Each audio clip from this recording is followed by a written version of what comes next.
Well, here it is. You guys have been asking for it a long time, so here it is. Well, I'm starting up the full season uploads of the Working Man Game Show. Now, there are episodes being worked on and also some other side projects in the middle, and I know it's taken a long time for that to happen, but it is happening. So keep an eye out on this channel, because we're going to have full season uploads, and we're also going to have new episodes. So y'all stay tuned. There's going to be stuff coming to this channel. Sorry it's taken so long.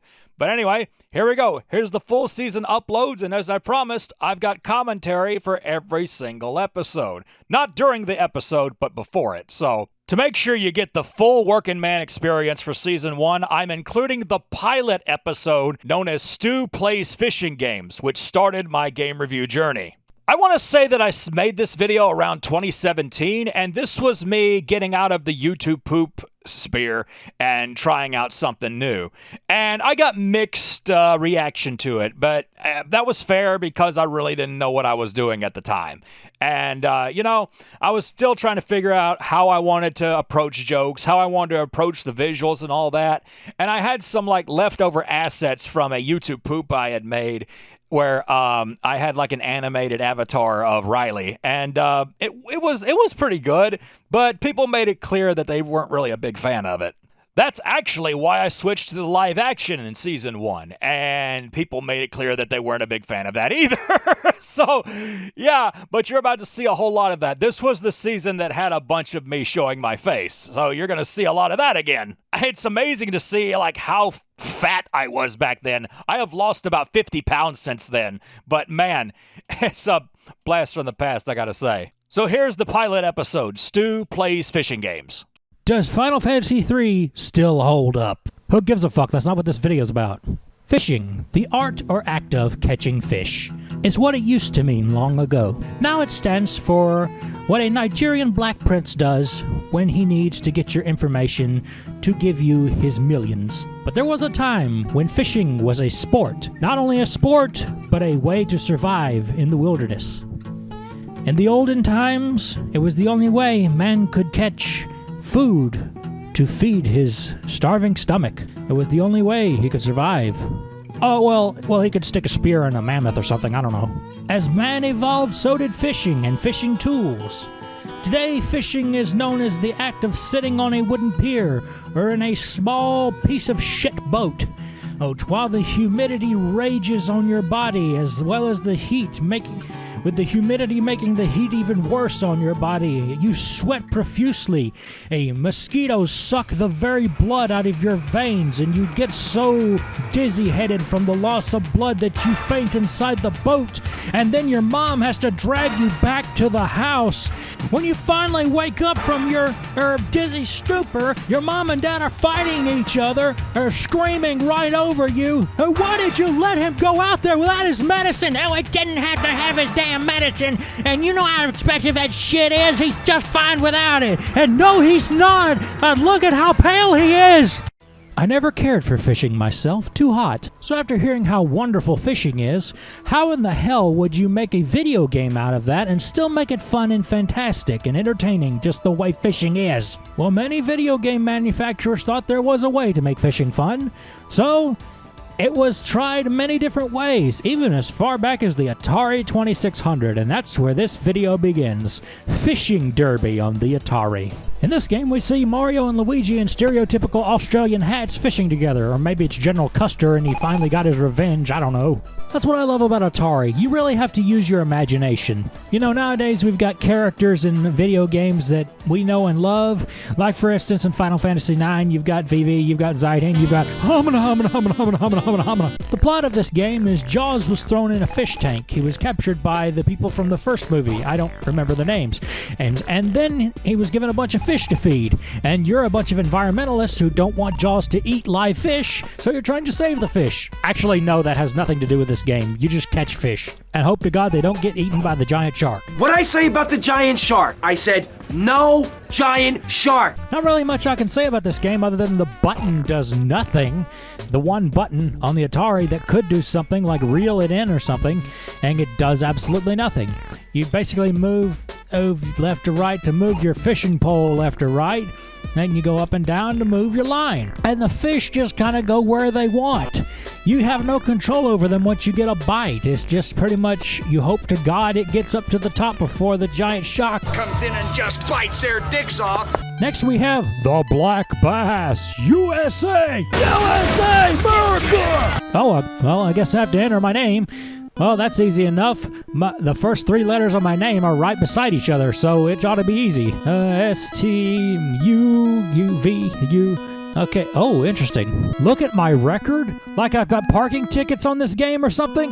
What's your standing code? Standing code? How about tell me what a standing code is? How about ass? How's that for a standing code?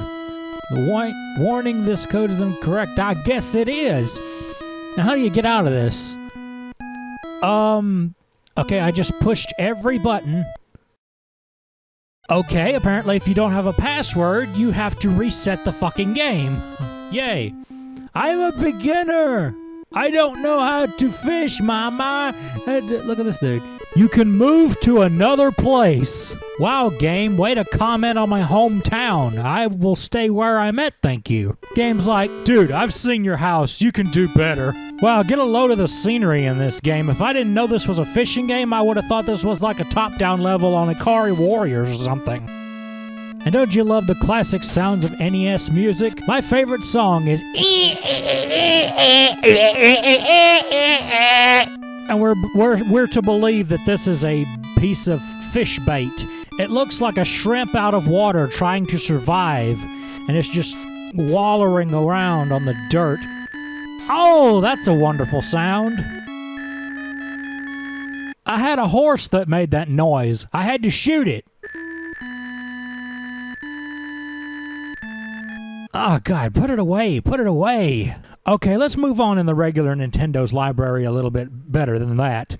Let's do the, there's one called the Blue Marlin, where you fish for marlins. So, oh man, my favorite game publisher. We start out with a long cutscene, which shows Free Willy! Let's enter my name again.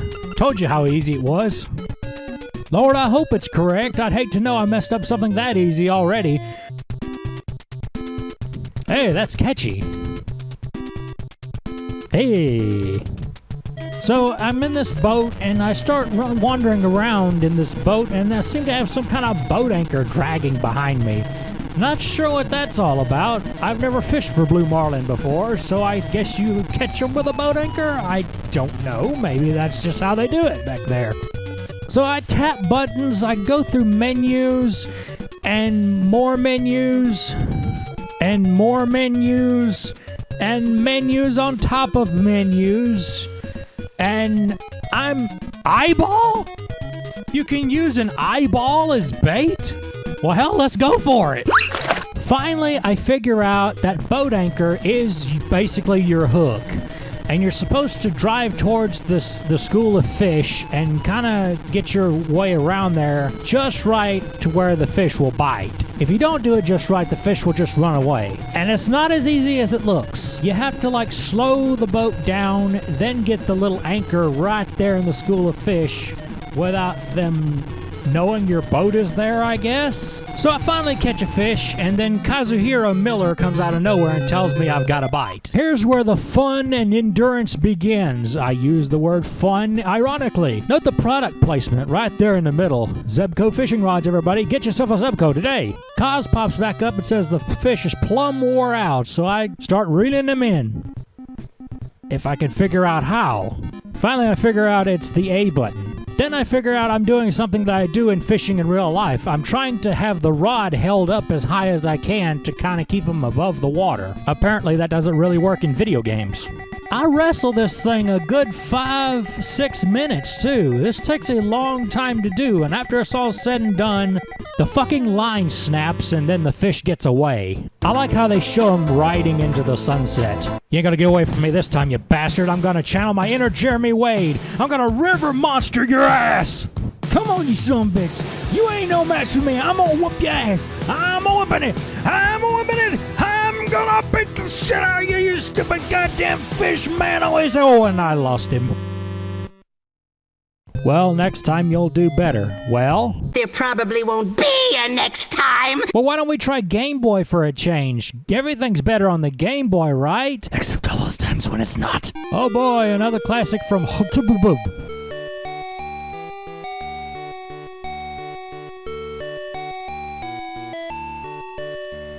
This gonna be good. Now, I don't know all my classical music all that well, but I do believe everything on here is classical music. Maybe not that. Now, this is beautiful right here. We've got a question mark and some arrows and some plus signs and a power meter. You gotta hand it to those graphical designers and all the hard work that was put into making all this blank scenery. This is supposed to be a first-person view of the damn bait. Wait till you see the fish. It's the best graphical enhanced fish you've ever seen in your life. There she is. I'm gonna get this motherfucker. I'm gonna get you. I'm gonna get you. I'm gonna get you. I have bested God's creation. My rainbow trout is my rainbow bitch. I just fucked it in its rainbow mouth. Unless you count the Atari game, I think this is the first fish I've caught in this video. And it had to be the Pride fish of all things. Now let's move on to the Super Nintendo. Fishing games got a little bit better on the Super Nintendo. I had two of them, Super Black Bass and Bassin's Black Bass, both made by our good friends at Seems like everything I've reviewed so far has been them just about. How many fishing games did they make? Well, anyway, it's 16-bit, so it's time to get super with Super Black Bass, big buddy. So, this is the first instance of unironic country music and on Super Nintendo, I would believe. Dig that 16-bit fiddle. Well, let's enter our name for the cajillionth time. Oh, hey, we've got something a little different here. Junior, Mr., Mrs. Let's go with Mr. Stew. How about we do that? Mr. Stew. You can't go back? Okay, Stew Mister. We'll do a thrill ho here. Blah, blah, blah, blah. I never sat through this shit when I was a kid, and I'm not gonna sit through it today. Finally, the game starts up, and you're in your boat finding a good spot to place your rod. Yeah. Speaking of the fishing rod, look how jacked up it looks. It almost looks like you've already got some kind of weird diseased fish in your hand. When you finally get your shit in the water there, it's pretty simple. You just reel it in, hope to God you catch a fish. If there's no fish there to catch, then you've just wasted about 2 or 3 minutes of your time. Or your life in general. Yeah, I never liked this one. Plus, when you finally do get to see a fish, they're kind of transparent, so they're hard to see, and it's hard to tell when they're actually coming towards your line or not. Plus, on a lot of these spots, there's like invisible barriers where you can't even see if your lure is moving or not. You can't even see what it's hitting against. I'm supposedly hitting a rock right here, but I don't know that. Only when I let my lure up a little bit by quit reeling in the thing does it stop. See? Also, there's a fish right there. Yeah, you see that weird little blob right there? That's supposed to be the fish. I can't even stand to play this game because that frickin' loop of the water, that water sound effect you're hearing right now, gets in my head and it won't leave. And it conjures up really bad memories for me.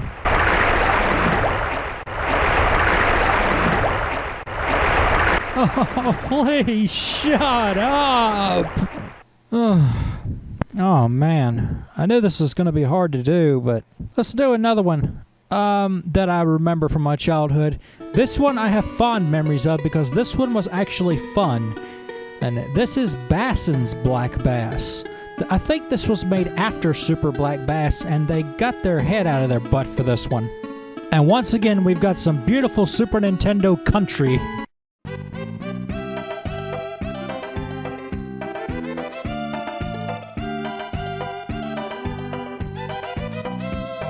Sweet Honestly, right from the get-go, you can tell this is a better made game with better graphics and bigger budget and all that goody-goody. Why they had to put the U way over there, I do not know though. You can somewhat build your own character for this game as well, with its own style, male, female, whatever you want, and also righty or lefty. Even gave him glasses, shades, or a beard.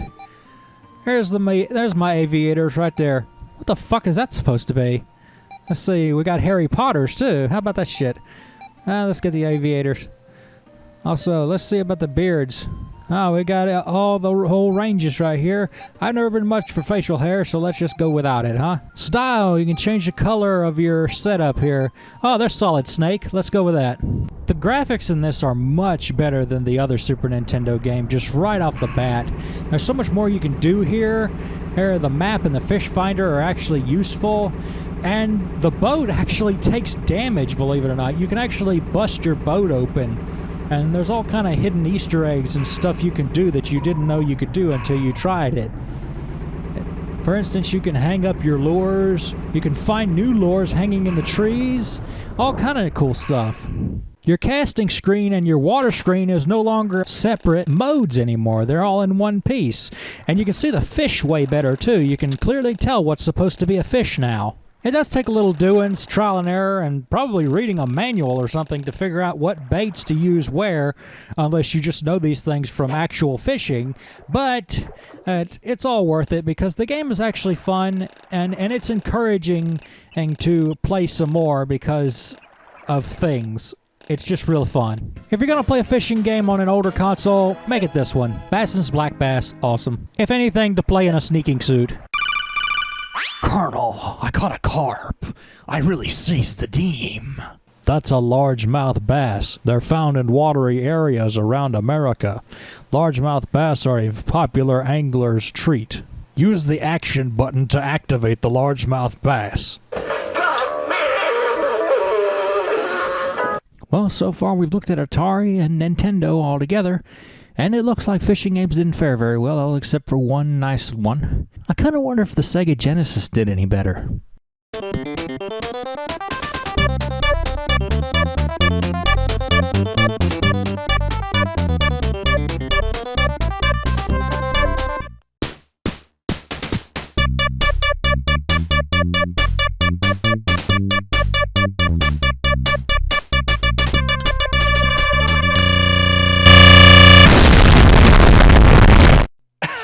Yeah, that's pretty rough. I actually couldn't watch all of it.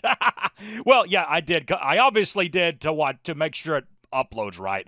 But yeah, oh yeah, I still had a long way to go. I still needed to figure out like how I wanted to, make stuff, I don't know why my microphone sounded like it was knee deep in a blanket or something. And I think this might have been recorded during that time I was trying to keep it down when I was recording stuff because my parents might hear me. Well, now I have my own place, so I don't have to worry about that. Genital warts! See? Prolapsed anus! I can say whatever the hell I want. Now, in the first season, I was living in my parents' house, and most of the time, I would be recording when my parents weren't home.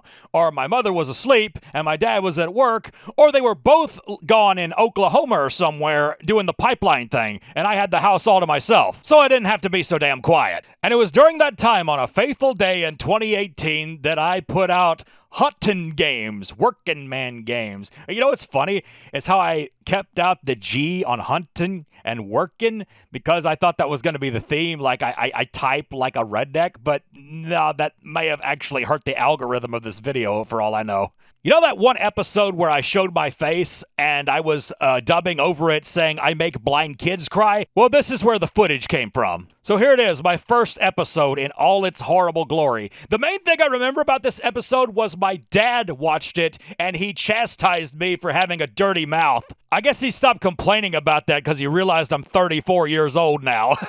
For real, though, he's been real supportive of me doing this, and he encourages me to keep making videos all the time, and he even shows them to people he knows and his work crew and shit. So now my neighbors and his work crew and everybody just around here knows that I do this. With that said, here's episode 1.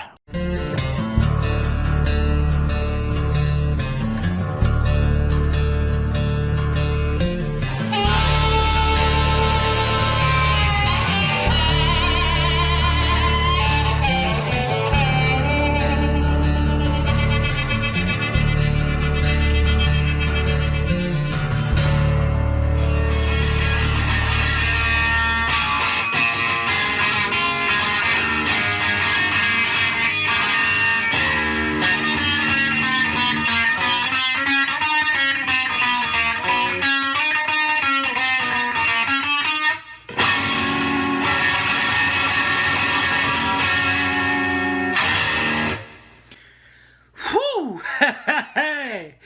Well, how y'all doing, boys and girls? I am Stuart K Reilly, and if you've never heard of me, I'm Stuart K Reilly. I would like to welcome all of y'all wonderful people to Working Man Games. Video games for the working man. Let me tell y'all something. We have a little thing in the South we like to call deer season. It's basically like summer camp for rednecks. Except we get to kill innocent little animal creatures with stuff like this.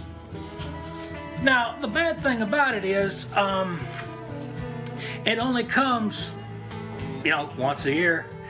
And it's a very short little time period in which you can use this. So, I can only shoot deer at a very specific period in time. Deer, ducks, whatever. So, and there's rules. There's many rules, and fuck the rules. I have no money. So, what am I going to do when deer season ain't on? No, seriously, I'm asking here. I can't go get a bag and tag for a human.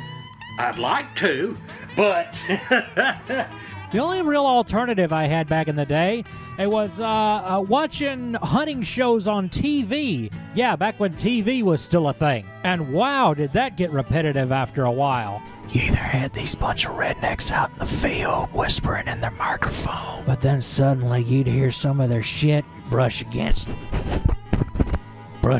it like that. If it wasn't that, it was always this loud, obnoxious turd, something like this. Hey, Burn, so we're gonna do us a little bit of deer hunting.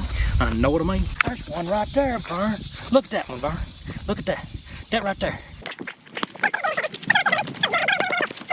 He's lightweight and scented too. Vernon, you know why I'm putting these things on? That's him right there. That's a neck shot, Vernon. That's the kill shot. You get a straight, look there, through and through, right on the gizzard. 700 shots that I put in him, and a full semi-auto clip, 100 round per second assault clip. You gotta think it's M14 right here. Saved our people in Vietnam, and then stopped saving them because we needed an M16. But I got one. Ow! Ow! I forgot it was hot. The next best thing I can think of is video games. And apparently, there's deer hunting video games. These right here in my hands, PlayStation 2s. But the legacy of deer hunting games starts way before PlayStation 2. It starts back in 1997. A little place called Sunstorm Interactive came up with this little PC game we know now as Deer Hunter. And let me tell you something, I bet you anything in 1997, the guys at Sunstorm had no freaking idea there would be 10 gazillion versions of Deer Hunter. I bet you anything, there's more versions of Deer Hunter than there is Street Fighter 2. Which still makes no fucking sense, by the way. But who exactly were Sunstorm Interactive? Did they work on anything good? No, but they did do a few add-ons for some build engine games back in the 90s. Some that you might know. Blood, Duke Nukem, and Redneck Rampage, which we'll have to get back to in a second because there's something on here. But for this half of the video, we're going to mostly focus on Deer Hunter. And it's only right that we do the one that started it all, the Deer Hunter from 1997. That was me after 50 tries at recording this game. You gonna work? You gonna do anything? All right, let's find some bucks. Hey! Well, this is it, the original Deer Hunter. Soak it in for all it's worth, y'all, because this is about as good as it gets. I also found out that if you touch any other button other than Start New Game, it will crash. I guess the fact that it works on Windows 10 is a marvel in and of itself, though. As you can see for a split second there, your name is Davy Crockett when you first pop up. You got a couple of items. I don't think they actually do anything. I just picked the shotgun because I like shotguns. Arkansas Autumn Woodlands. You know, I've got a funny anecdote about a guy that lived in Arkansas. These two guys were pissing off the side of a bridge. One of them said the water's cold and one of them said the water's deep. I believe one feller come from Arkansas. No. And this is how you find the deer. This is a Deer Hunter 1 exclusive known as the infamous Magic Circle. And what does the Magic Circle do? Absolutely nothing. Actually, it has one purpose, and one purpose only: to keep the developers from having to make a 3D world in which the character has to walk around in. This is not a map, it's part of the gameplay. What it's supposed to do is represent you walking around in the woods looking for markings or droppings or any kind of indication that a deer's been around. As you can see, it doesn't work. It's not uncommon to sit on your ass for 5 minutes just sitting here waiting for this thing to find something, and it never find anything. By the time you do, any desire to want to play this game has gone out the door at this point. But it's then, and only then, do we get to play the game. This is the game. The whole game. You don't get to walk. You don't get to fucking explore a 3D map. This is the game. You could make this in Flash in about less than a day. The most you really get to move is a little bit left and right. You can kind of zoom in on the JPEG they use as your field of view there. That's about all it does. You get a deer call and some deer horns to rattle together to get the deer's attention. Neither of them do anything either. Allow me to show you the snow level and me venting my frustration.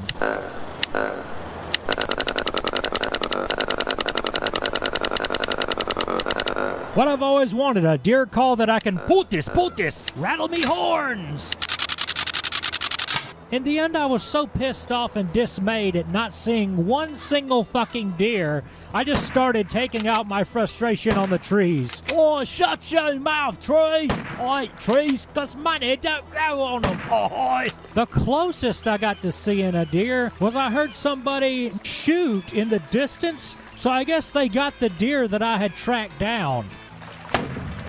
Next, I spent some time with Deer Hunter 2. Now, is it a better game than the first one? Leaps and bounds, okay? But then again, there's a lot of other things that's better than Deer Hunter 1, I've decided, like watching paint dry. So, that doesn't say much. First of all, this game gives you somewhat of a variety of weapons to bring along, including a different variety of shotguns and rifles and a pistol even. If you want to be the dirtiest of Harrys, you can have a 44 Magnum if you want. I have one little peeve with the menu, though. When you select a gun, you'll notice that I had a different weapon selected here, but it didn't register as the weapon I was going to take along. I'll click Done, and it's not there. You'll notice that there's a button called Use over there on the left. Well, shit, apparently you have to click that, then click Done. It's kind of confusing, but I get confused by a lot of things. Like, why does arthritis medicine come in a childproof cap you have to push down? 3D world this time. They finally got with the program. It's all nice and three-dimensional out here. What year was this one made? 1998? Fuck me, dude. Ocarina of Time and Metal Gear fucking Solid was out at this point. And for the 3D at the time, they made amazing games out of it. In fact, they were upgrading from the last few years of good 3D games. I'm talking like a year before Deer Hunter 1 come out. I'm talking 1996. Quake was out at this point. Super Mario 64 was out at this point. I mean, look at those graphics, man. This is such a more intense game. But now that I've made fun of the 3D, let me make fun of the 3D some more. I mean, look at that freaking view, man. Hell. And before you say graphics don't make a game, I know that. And I will take this time to tell you that the items still do fuck all. And now a montage of wandering around aimlessly. I walk a lonely road, the only one that I have ever known. Don't know where it goes, but it's home to me and I walk. After about half an hour of that wandering around aimlessly, I remembered that when I played this game as a youngin', there was cheat codes. So I looked them up. The first one I put in was one to run faster, and oddly enough, I ran as fast in-game as you see in that montage just now of me speeding up the video. So there's that, I guess. But cheat codes in the 90s used to be fun. Let's find something fun. DH2 Friday the 13th? I've still yet to find the hot coffee mod, though. DH2 rain. Make it rain! Deerzilla makes a deer huge, and DH2 circle attaches you to a deer. So it just kind of puts you where a deer's at. Sounds good? Let's put in both. That's no fun. Fuck you. Well, I can't deny that's a big buck. I guess you shoot him now. Wow, I really am following him. Look like the camera's like circling around him. Wow, I'm shooting fish in a barrel, y'all. But at least I get to finally shoot a goddamn deer. Woo! Ooh. Now that's a good shot. Then why is he still running and dragging me with him? Shoot the thing to die. Oh no. Oh no, are you having regrets or some shit? You killed a goddamn deer, be proud. That'll go great in my trophy room. Let's see what I got in the trophy room. This voice actor, I swear, it's like enthusiasm isn't even in his dictionary. Yeah, I see. You don't have to run it into the ground. Now, earlier I mentioned a video game called Redneck Rampage, which uses the Duke Nukem 3D engine, the build engine. Well, the company that made that game, Zatrix Entertainment, after they got through with the Redneck Rampage series, the next chapter in the Redneck series was a game called Redneck Deer Hunting. All it really was recycled elements from Redneck Rampage. It was basically a mod of Redneck Rampage where instead of a first-person shooter, it was a first-person hunting simulator thing. Probably not the worst use of the build engine. In fact, I know it's not. You think that was loud enough? Also, interesting note, I think it's based on a very early version of Redneck Rampage, like the shareware demo or something. If anybody's ever played that, that'd be 10 of you in the world. The shareware demo was extremely buggy, and this is the build of the build engine that it's based on. Yay! I'm not going to waste too much time on this game because unlike Deer Hunter, this game is not critically acclaimed by any type of niche market. This game was shit across the board. To show you how little they gave a shit, that's the same pistol. All this is doing is just making me want to play Redneck Rampage. Is that not the best shooting animation you've ever seen? Wait till you see the reload. No, you didn't blink. You saw that. That is the reload for the revolver in this game. That is the fastest fucking revolver reload I have ever seen in my life. And let me add, that's a Ruger Blackhawk. In real life, you load it the exact same way you do a Colt single-action army. 6 bullets, more than enough to kill anything that moves. This revolver loads as fast as you can pump a pump-action shotgun. Technically, I'd be better off just reloading it after every shot like that. Hey, I ought to try that in Overwatch. I know that.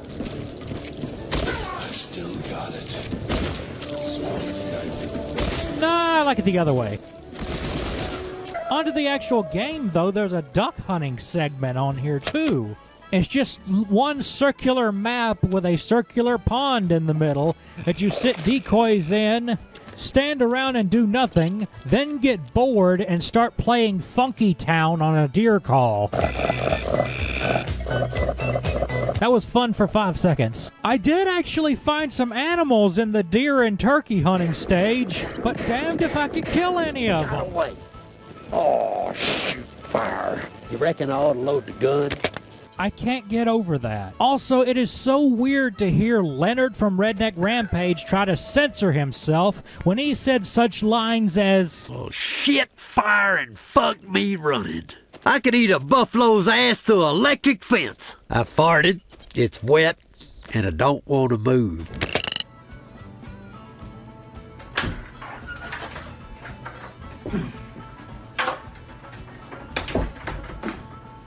R. Kelly. And hey, who said it had to be just deer hunting? I mean, there's all kind of good, like, duck hunting games. All kind of good, let's see, just dangerous hunt games. Hey, Cabela's had a whole dangerous hunt series. In fact, I got one of them here on the PS2 we'll look at here in a bit. Are you seasick yet? So, what are the games we're going to be looking at today? Answer, some really horrible shite I paid way too much for. Like Cabela's horrible phone camera experience. Answer something really, really shite. Like Upside Down Deer Game. Cabela's Big Game Hunter. The next Volitio F Hunting by Activision. And those lovely people that give us those Call of Duty games, and we all know how wonderful those are, right? I don't know if I'm Australian or UK. I'm sorry, I'm not that Stuart. Man, I have not touched my PS2 in a very, very long time. You can tell it's all dirty and musty and stuff. I took a rag to it and got her all cleaned up, but you could tell I ain't used it in a while. Am I the only person that never had any trouble with this slim version of the PS2 and the Mad Catz aftermarket memory card? I mean, this thing's been great. I never, ever had any corrupt game files or anything like that. Oh, by the way, I couldn't get Big Game Hunter to work. But it's okay, because the other game is almost exactly the same thing with different graphics.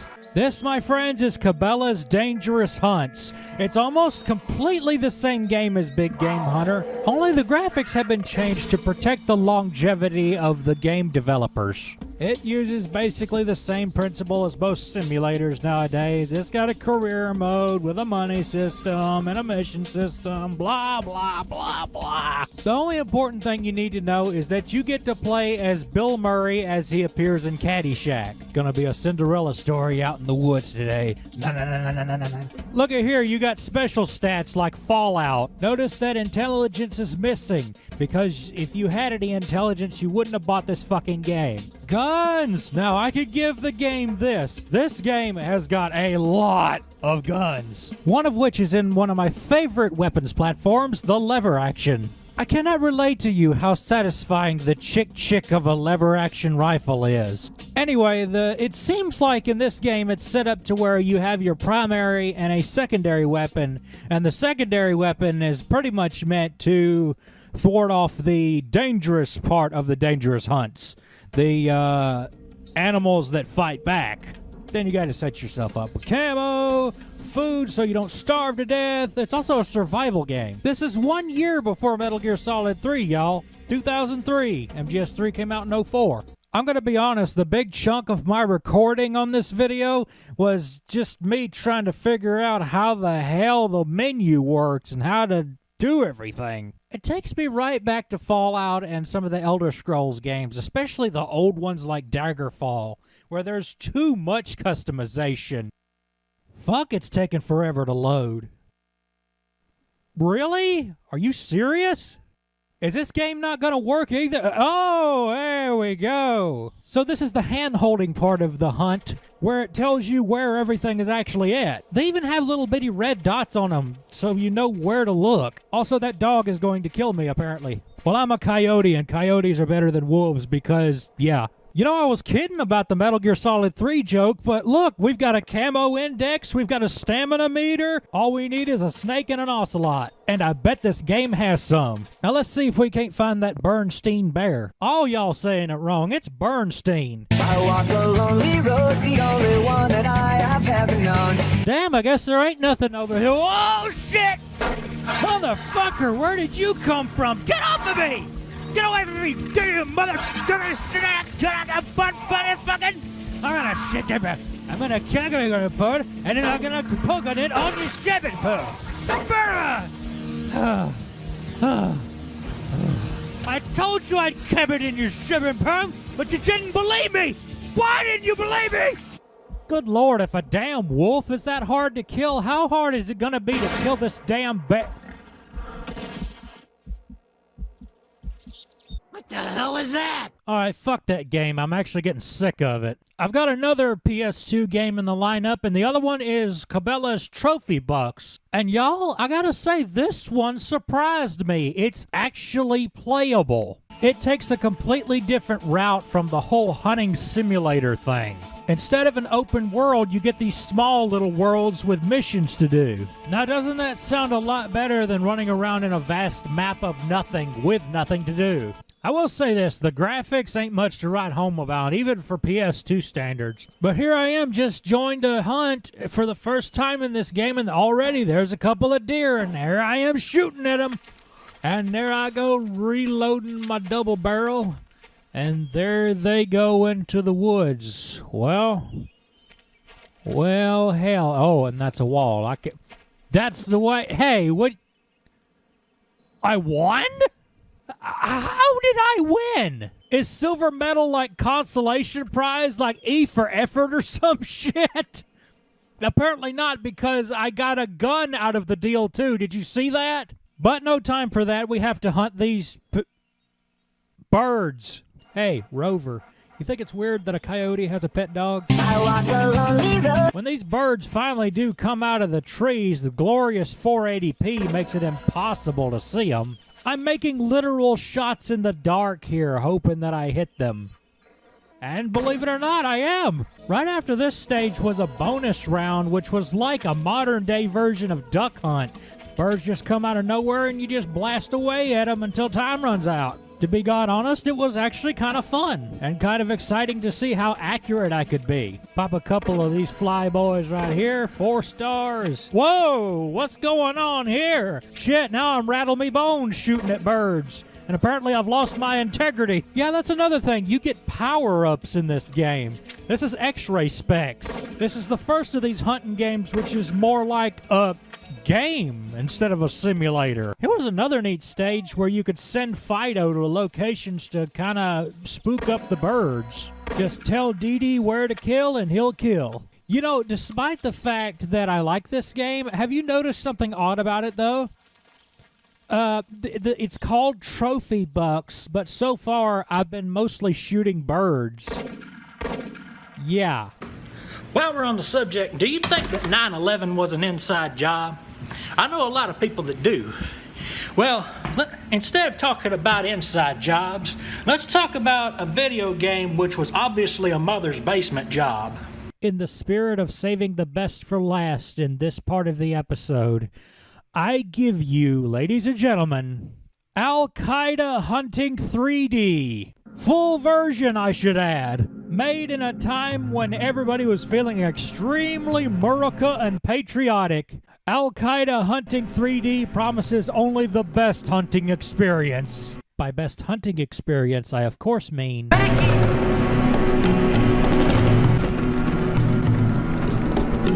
Enough said. All right, now what if I told you that a rock star came out with a hunting game? I bet it would take you about 2 seconds to figure out who the fuck it is that did that.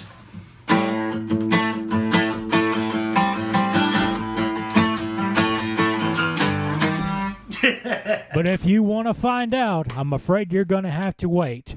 Join us again on Working Man Games when we check out Bambo Hunting Games Part 2. Also Ted Nugent. Okay, what did I come up with?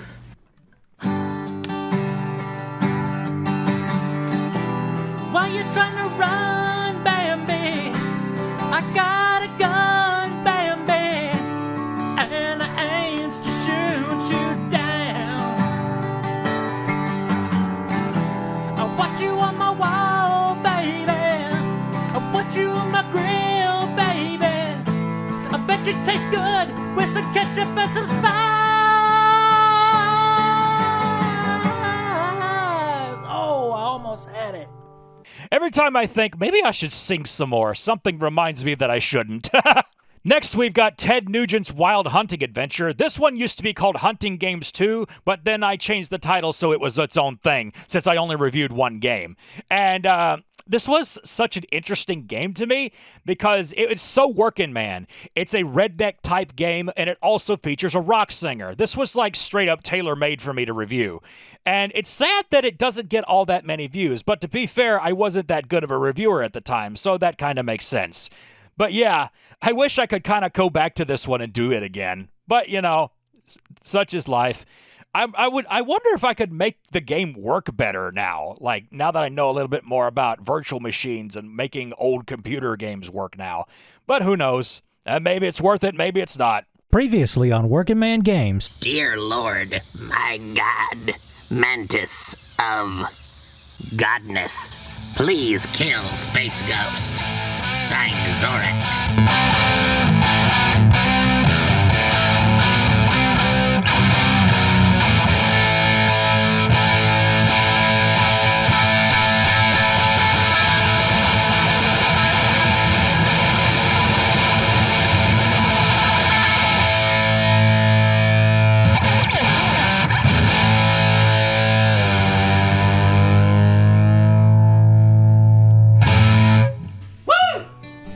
Welcome back, kiddos!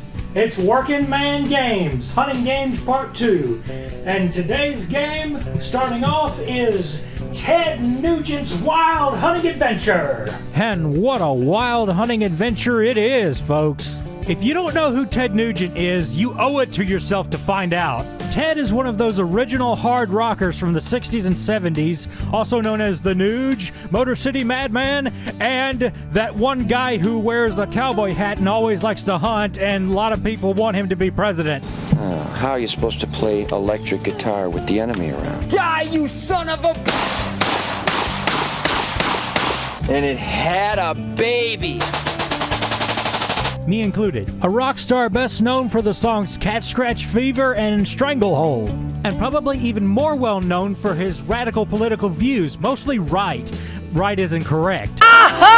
And one more thing he's probably known for is making the word gonzo mean something more than the name of a Muppet. How does someone like this get a video game? Like this? One thing I need to tell y'all up front, and what kept this review off for a while, is it took me a long time to get the game to even work on this computer, or any computer for that matter. The controls were another big problem too. Depending on where you had this dang mouse, it would shoot. It would move you in a random spot. It just never worked right. I tried the touchpad, it did the exact same thing. I tried a different mouse, it did the exact same thing.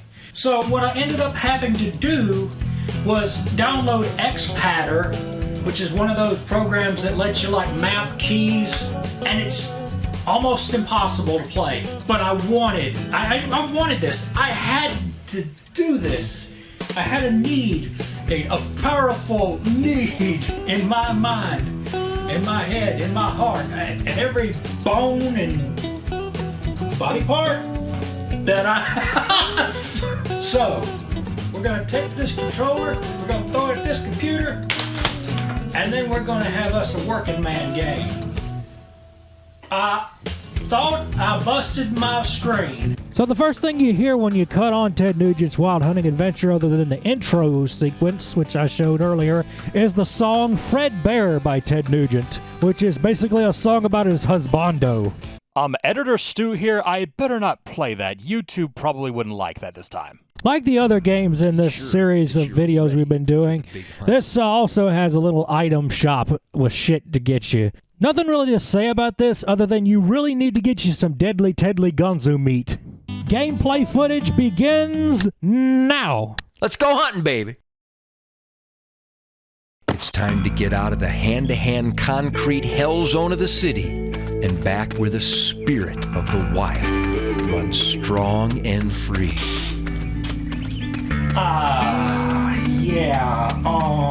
No. Actually, you know what? Let's come back to that because there's something else on this game I want to show you. There's a page you can pull up here called Ted's Tips that has a whole bunch of live-action videos of the man himself. Oh yeah, can you feel it? I can feel it. Hi, I'm Ted Nugent, and this is the Nugent Extreme Gonzo Hunting, which will feed the body, the mind, the soul, the body part.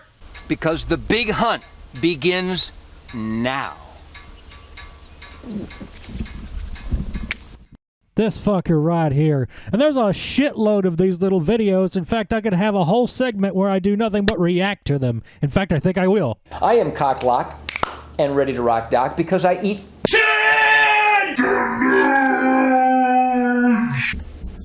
People quite often are unreasonable, illogical. Let me just stop it right here. Look at the angle that Ted is on right here.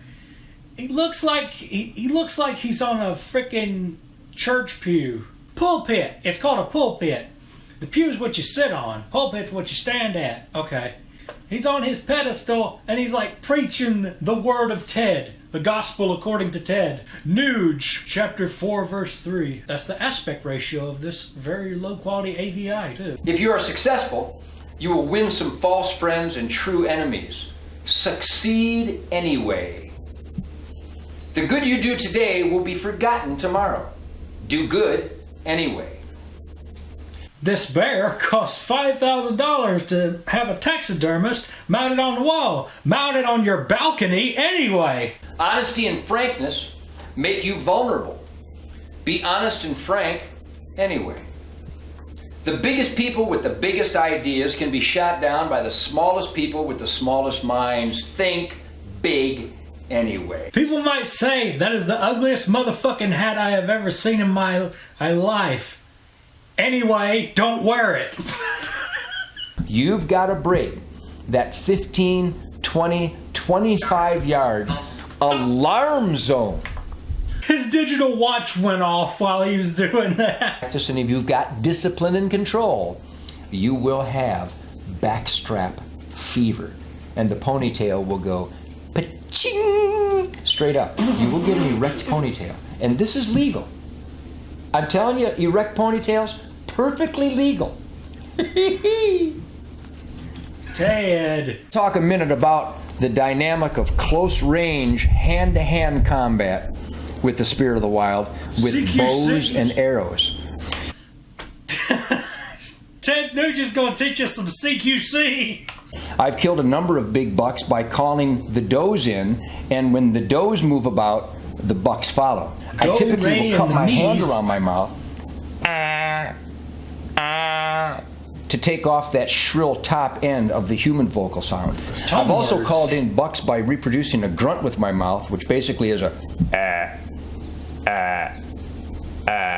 and during the rut when the... Now, wasn't this video worth it just to see Ted Nugent go, or me go, Oh, Lord. I hope to God it recorded that. Well, I think we wasted enough time here. Let's see the actual freaking game now. Man, will you look at these graphics. This is some lazy shit right here. It looks like some N64 game like Turok or something. Except Turok's actually good. Look at this. This is the most dull, boring forest I have ever seen in my life. And you know how I said the controls still aren't quite right? Well, look at this. You see how the reticle is going down? Every time you try to aim the gun in this game, it slowly goes down by itself. There's nothing you can do about it.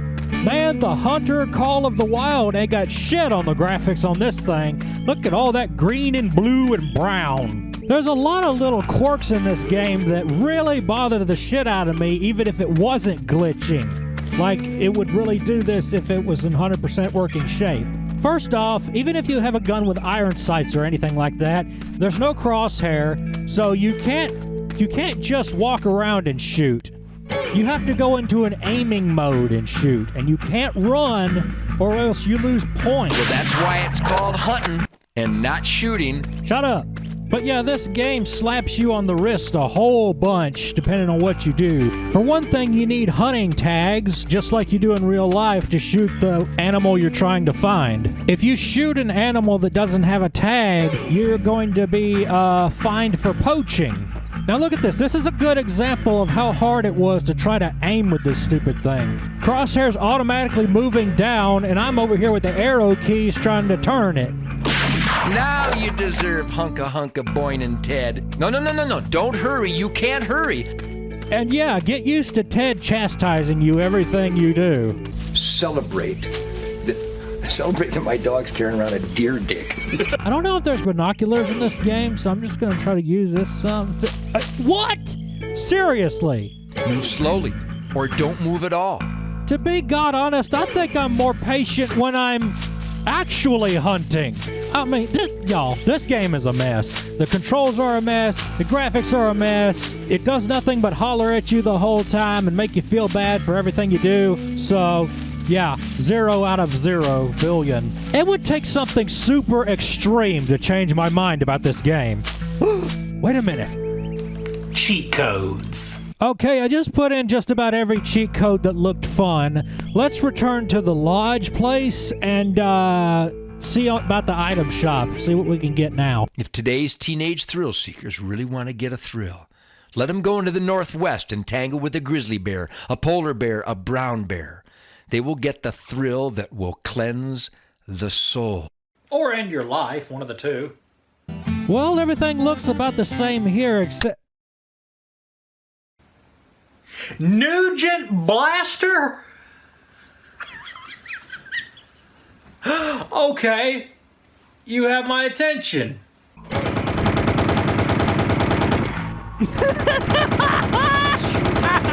Holy crap! Down. Just so you know, this isn't just some random silliness they came up with. This is a guitar that was on the Weekend Warriors album by Ted Nugent. That is pretty fucking cool, and that might have just gave this game one more point. Just one, though. Just one.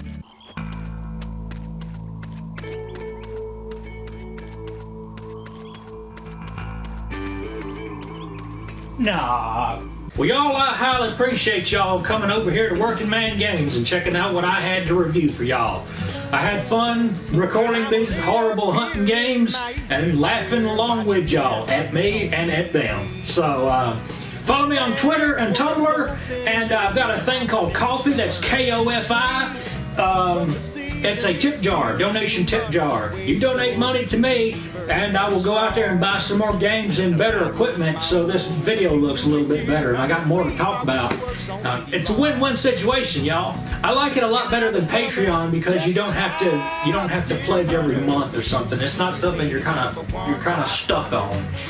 You got choices there. You know what I mean? But anyway, I'm gonna go out and find me some deer while y'all are watching this video or whatever, and then I gotta come back and we've got one more hunting game video to do. But this one is about an entire series. We'll see you then. This is Stuart K Reilly. Y'all have a good one.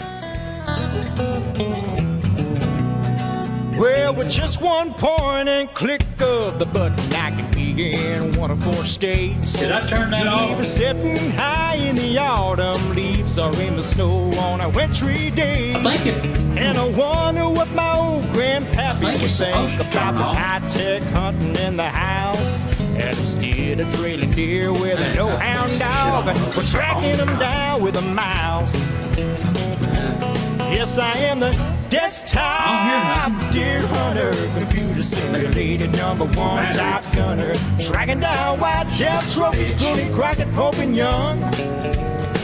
Either using my shotgun or rifle on my bow, whichever, no matter what locations or conditions or the weather. I'm the desktop deer hunter on the CD-ROM. Yes, I'm the desktop deer hunter on the CD-ROM. Yeah.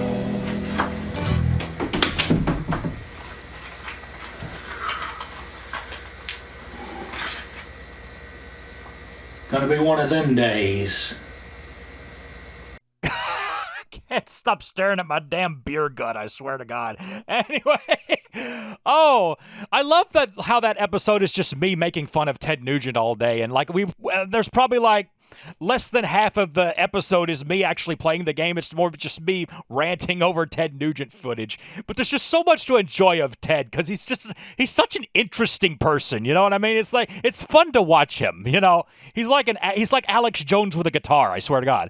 And no joke, I really did think when I threw the PS4 controller, I busted my monitor. That was I don't know why I thought that was a good idea, but you know, I don't know why I thought this show was a good idea. But you know. You live and learn, yeah. And I had this freaking trope that I would do at the end of the credits where I would do like a freeze frame and then act like I thought the video had stopped recording and then just start doing stuff while the credits were going. I stole that from a TV show called Police Squad. It was a TV show that the movie Naked Gun was based on. I straight up stole that from that. But anyway, the next one is Deer Avenger. This is when I started getting more of an idea of what I wanted to do. But the Deer Avenger video was like the first one that actually started taking off. I actually started getting a decent amount of views with that one compared to everything else. And even after I started making more videos after that, the Deer Avenger video seemed to be the one that people steadily came back to. But yeah, not that it was that good, but it's for first season content, it's probably the best one on here, honestly. And anyway, here we go. Here's Deer Avenger.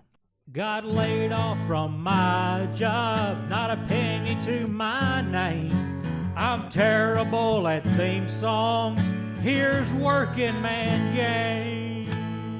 Woo.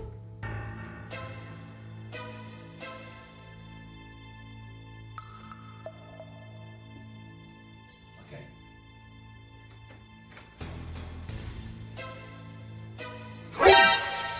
Shit. Dude, that was almost it. I almost took you out. Oh, fuck, I'm sorry.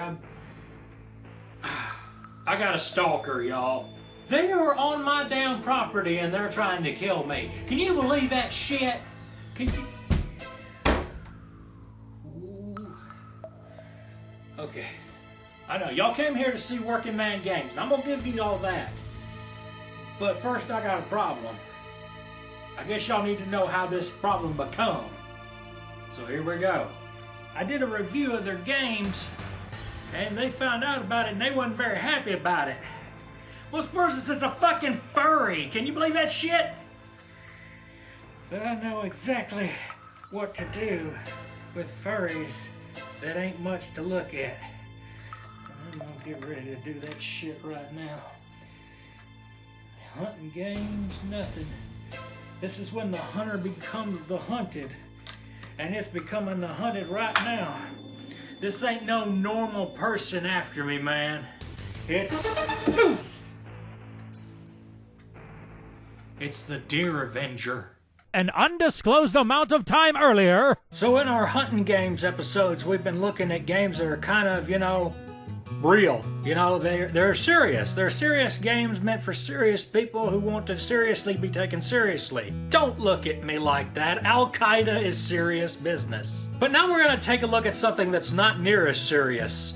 Something called Deer Avenger. Deer Avenger was a cute little piss take on the Deer Hunter series, made by Simon & Schuster Interactive, which was owned by Viacom. It was a subsidiary to Simon & Schuster itself, which is owned by CBS. The interactive version of it made video games, mostly computer games actually, with a lot of licenses and parodies in mind. It made a bunch of Star Trek games, and parodies such as Who Wants to Beat Up a Millionaire? And educational edutainment games such as... Oh dear. So without further ado, let's go down the list. There are 4 Deer Avenger games. We might be able to get through them pretty quick because the first and second one there isn't really much to talk about, other than this excellent cutscene of our protagonist anti-hero Bambo escaping captivity on the wall there, grabbing an M16 and getting ready to kick some redneck ass and chew tobacco, and he's out of tobacco.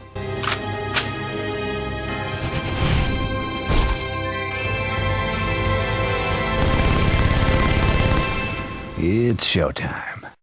So the first thing you're greeted with is an artwork of our fearless hero showing off a clean kill. So there is a weapon screen, but I'm here to tell you the first and second weapons just seem to do the exact same damage. As for the slingshot, yeah, I have a few things to say about that. It may not be strong, but it's stinky. And so does he. Yeah, I'll go ahead and tell you these developers really love their poop and fart jokes. You also have 3 maps you can go to, including... West Virginia. West Virginia. It's showtime. Now, if you watched my video on hunting games where I took a look at the Deer Hunter series, you'll recognize this screen from Deer Hunter 1. It's the Magic Circle! And it's still a pointless clicking away at nothing hoping you get something thing. But it's a parody, so it's funny, right? Sure, why the fuck not? But now let's get into the gameplay of this shit. As you can see right off the bat, it looks very similar to Deer Hunter, or at least the first one. Other than the sprites of our fearless leader, Bambo. Yeah, Bambo, that's his name. You'll also notice instead of antlers to rattle, we have... And instead of deer calls, we have redneck calls. Oh my God, there's a 30-point buck over here! Uh-oh, somebody's pickup truck's over here and they left their lights on. And Ted Nugent's here. Who wants to meet the Nuge? My dog's carrying around a deer dick. The binoculars are just as useless in here as they are in Deer Hunter 1. Go, Rocky, go. Okay, well, except for a few Easter eggs here and there. So what about actually killing some rednecks? Well, all you really gotta do is line up your crosshair and then just spam the left mouse button. Nuts! Now I can't go see WrestleMania. Once you kill a redneck, you instantly go to the trophy room where you see you've got 7 rednecks to kill. Well, technically 3 rednecks, a pretty boy, a businessman, a tree hugger, and a guy who lives in the woods. I don't get the choice for half of the characters you get to kill in Dear Avenger. I mean, in 1 and 2, you get to kill hippies, but on 3 and 4, the hippies help you somehow. They, like, give you items and shit. I mean, how do you change an enemy into a friend just like that? Every enemy I've ever had, they're still my fucking enemy. This is much better than spending time with actual people. As I said, you can also use a slingshot as a weapon in the game, and it hurls poo-poo. And the weapon itself is poo-poo because you have no idea where it's hitting. Time to execute my exit strategy. I must have scared them all away. Yeah, maybe I should have taken a bath this morning. Oh, it's not you, Bambo, it's the game. But apparently it didn't stink that much for the 90s because it made Hypnotics, the developers, and Simon & Schuster stinking rich. They sold hundreds of thousands of copies of this game just during the late 90s. Enough to warrant them to try it again. And again. And again! And get a spin-off of... Fuck that, I'm not reviewing that. I remember distinctly seeing compilation box sets of Dear Avenger in Kmart. Yeah, Kmart. That ought to tell you something about these games. It would sit right next to the Pac-Man ripoffs in Serious Sam. There were never any black people at my Kmart neither. What was it, KKK Mart? I'm sorry. I didn't mean to trigger you. Okay, let me be honest with you. That's kind of a hard joke to get. But like they say, you need a high IQ to watch working man games. Actually, you know what? That would kind of make it worse. For Dear Avenger 2, it looks like they used the same engine as the first game, only instead of hunting rednecks in the woods, you are downtown in their home territory. As a matter of fact, the game is called Deer in the City. And on this one, you get a nice little intro cutscene. Oh yeah, looks like I might get a little whitetail tonight. And this one actually has a plot. Apparently Bambo's girlfriend gets run over, and Bambo decides to take the fight to the city. Look out, baby!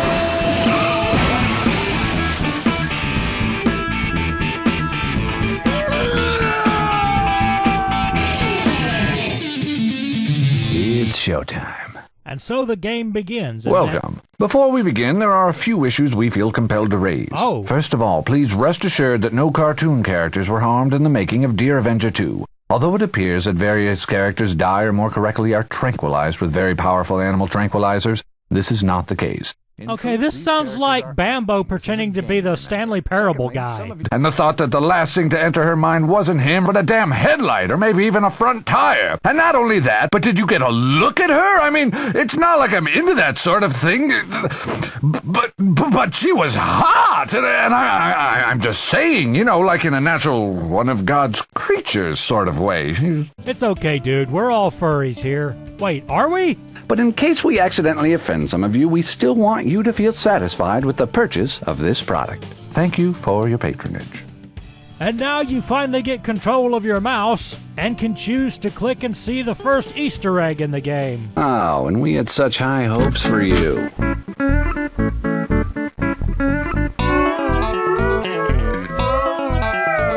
And this pretty much plays on a loop for the rest of your life. So, You just have to press escape or something and go back to the menu. Then we get to play the game.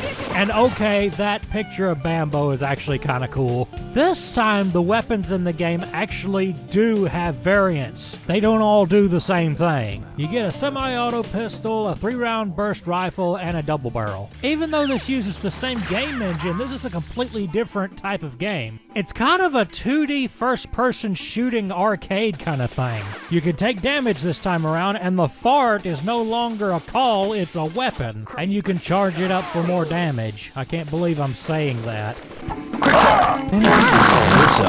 Damn, should have had more beans. Well, since the game plays different, is it any better? No siree, Bob. This game is hard. You have to go through every little enemy in this little neighborhood here, and after all that's done, you've got to fight the boss of this level. Thing is, your health is so drained by the time you get to the boss, you won't last one bullet. And you have no idea where the boss is going to come from. He will come out of nowhere and immediately throw hits at you before you can get down and get away from the bullets. As a matter of fact, all the enemies in this game are like that. Even this little enemy I'm about to shoot right here that's in this manhole. You have to time everything exactly right if you don't want to get shot by any of these little characters. There we go. I shot him. That's all the characters left on this level. Now I just gotta fight the boss. But where's he gonna come out of? Where is he gonna come? Where is he at? And when is he gonna start shooting at you? You don't know until it's already happened. There, I'm dead. Maybe you should play solitaire. Did you even see where he came from? Here, I'll slow it down so you can see. That was 3 frames of animation and he killed me on the 3rd one. Really isn't much more to say about this game. The rest of the levels are the same thing. And kill people, die, etc. Now the 3rd one is something special. This time they went to 3D. Oh my. Is it mating season already? Help us! The hunters are back! Please, help us! No, Bambo. Not as long as there are helpless animals suffering out there. I simply can't get in the mood. No! So now Bambo has to get his bitch back in the mood by killing rednecks. And now he has a hunting lodge. Holy shit, look at this place too. Where was this on MTV Cribs? And my God, what happened to Bambo? Poor guy. What the?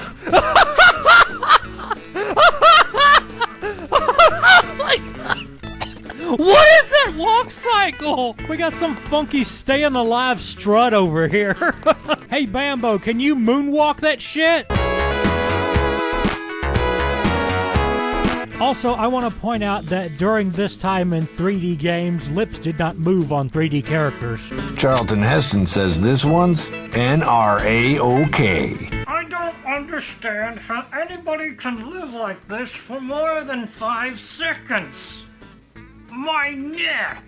Gameplay footage. Now we see that Dear Avenger has gone back to its roots. We're in the woods, we are hunting rednecks, we've got calls, and we've got other stuff too. We've got items. Did I mention the calls are back? Hey, look! A secret entrance to the Grand Ole Opry.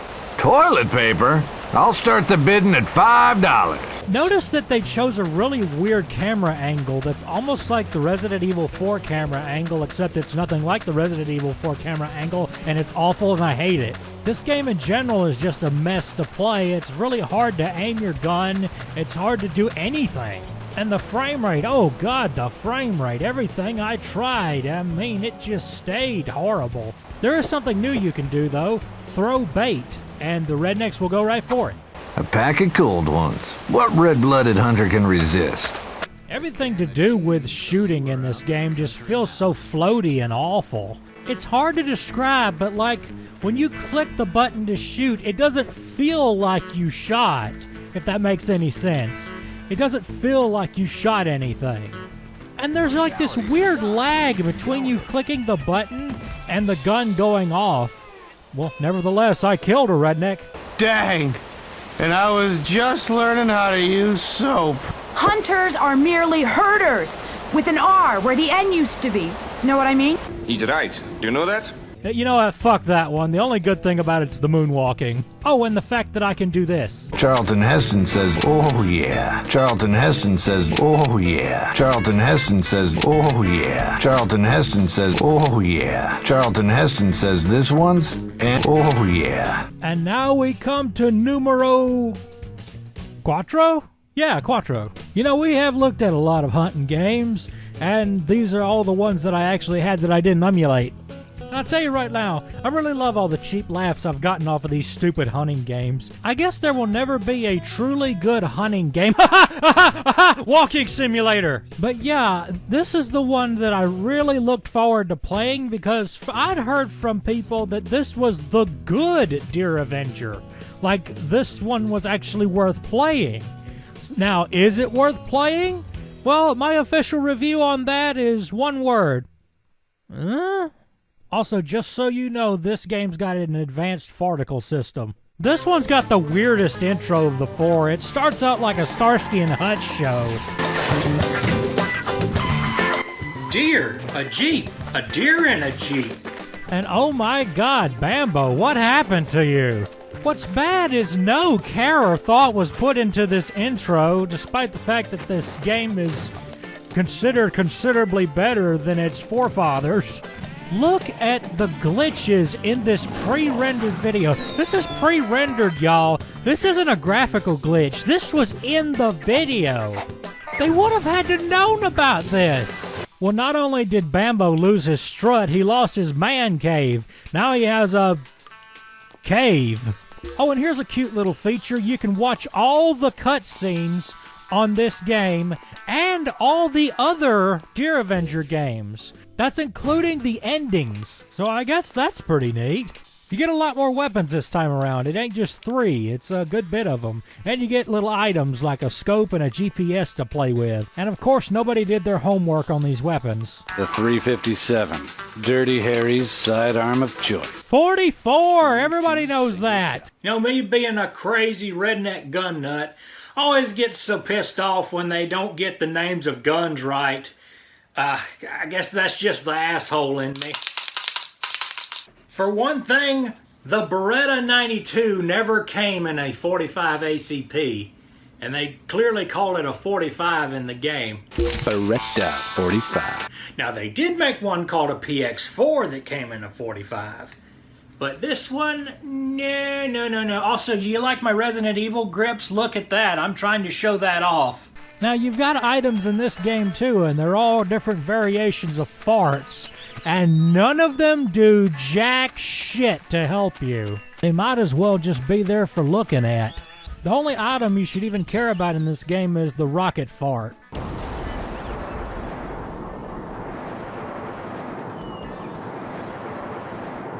Even though this weapon here has a very nice blast radius, you can't get close enough to them to be able to hit them, because by the time you get close enough, they've done shot you to death. Your health is really low in this game. So I go to that big international corporation in the sky. Okay, could somebody clue me in on how a Japanese businessman has anything to do with rednecks or deer hunting? I don't reckon I'm gonna have to think about breathing much anymore. Well, one extreme to the other. I think rednecks have been set back another 100 years. Oh, and should I even mention we have more redneck calls? Wow, a brand new pickup truck with the keys in it. Who wants a VD patch? Does anyone know Donald Trump? He left his wallet here. Wow, I bet when this game came out, there was a lot of people that would have said, no, I don't know. But yeah, despite the items being not really that great, aiming being a little bit hard, you not having that much health, I found myself getting real invested in this game. When I recorded footage for it, I recorded the most footage for this because I kept playing it.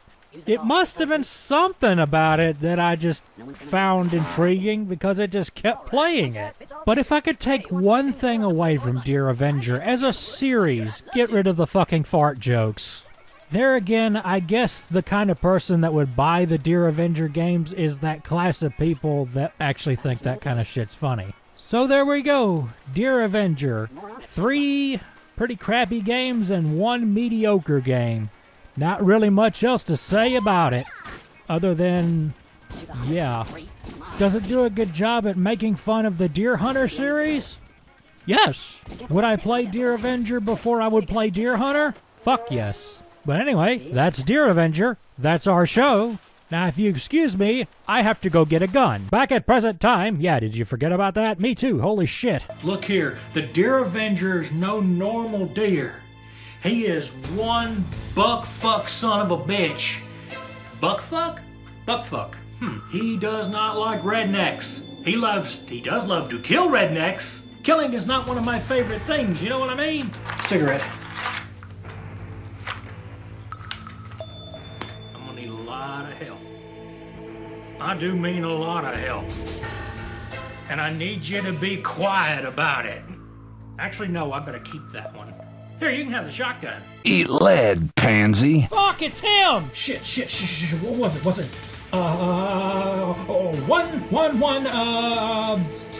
One. You goof now, Buck McCoy! Say hello to my little friend! Don't run off and cry to mommy. Get back here and fight like a... Good night, John Deere!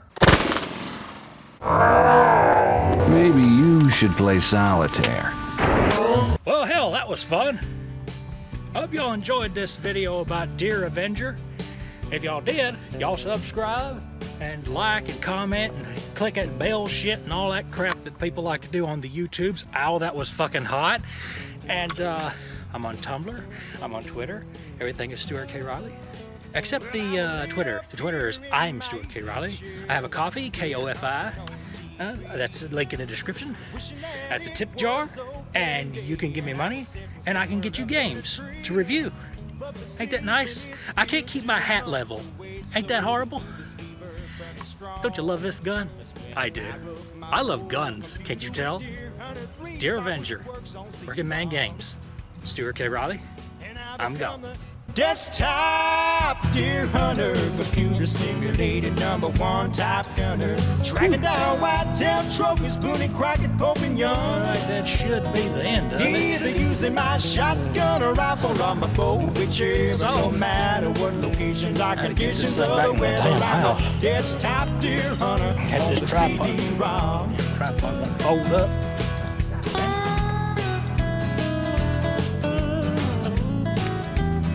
One thing, it's another frickin' other. Can't get the damn tripod folded up.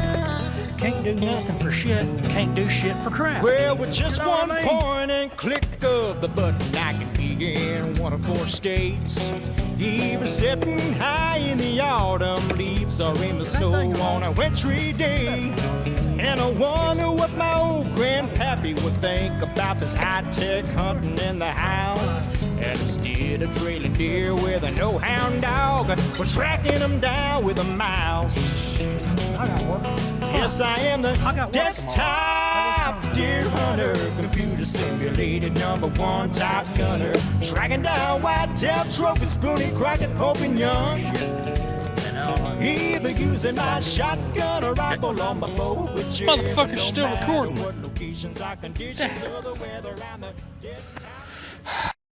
Let me tell you something. That shotgun was a piece of crap. I think it jammed in that video, actually. I never can get that thing to work right. I still have it.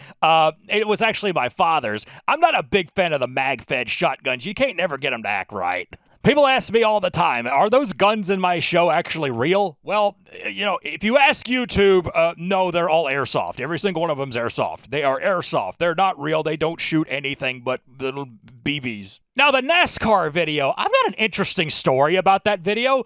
You know the intro where I'm sitting in my truck, I'm fully clothed out in my stupid costume that I used to wear back then with the stupid shirt and the stupid hat and everything. And I'm saying, we're going to talk about NASCAR. Literally after I got through filming that footage, I opened up the truck door and I started making my way out of there and picking up all my stuff. And this car pulled up to the driveway that I've never seen before. And it's this beat up old, like, old silver Chevy from like the early 2000s that I've never fucking seen before. It doesn't have a straight fender on it. It's like completely beaten, banged up. And out comes this crackhead that looks like he's literally made of meth. Like 90% of his blood is just meth. And he asks to come in my house. How about no? But and he keeps hounding me, saying, "I want to go in there and see the house. I ain't been in there in years. I used to live here." Blah blah blah. And I'm like, "Man, you need to go."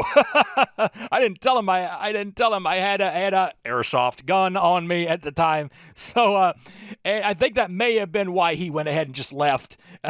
But finally, he just asked to pick some fruit from one of my trees, and I did let him do that. And then he finally left, and I've never seen him again. But yeah, that was so weird. I was dressed just like you saw in the video, too. I looked just like that, because literally after I finished filming that guy showed up.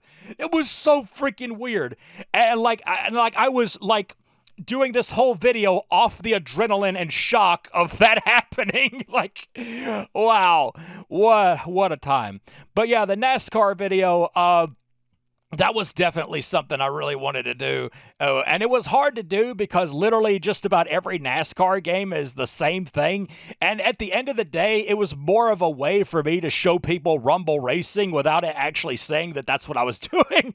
I love Rumble Racing, man. I wouldn't mind doing a review of just that game because it's such an underrated racing game. So damn good. But anyway, this was also the video where it had the name Brian Toomer. I was going to make that into a meme, and I guess I never got around to doing that. So, like, it's something that just never showed up in this video, I guess. I don't know if I ever referenced Brian Toomer at all, for that matter. It was going to be like my Fred Fox, but nope, never happened. So anyway, this was one of those games, too, where I actually bought all the games. Like, I actually bought all the games and actually... I don't know if I don't remember if I recorded them or not, but I did buy them, and I intended to capture them all. And I don't know which ones I captured and which ones I emulated. I actually do not remember, but I know that I did buy the games. But anyway, long story short, there's NASCAR games. In this episode of Working Man Games, we're gonna be talking about NASCAR. Got laid off from his job.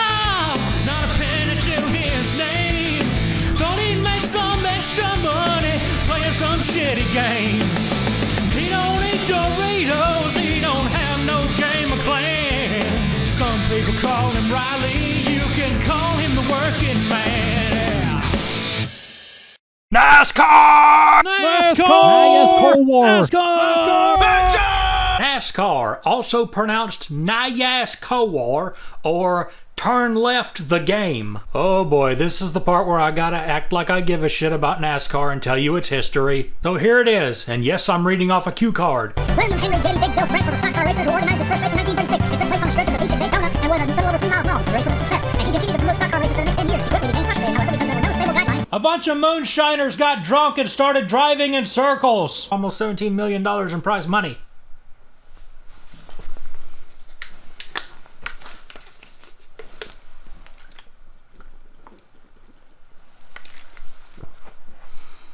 Whew. So basically, NASCAR is a franchise, and what does every good franchise need?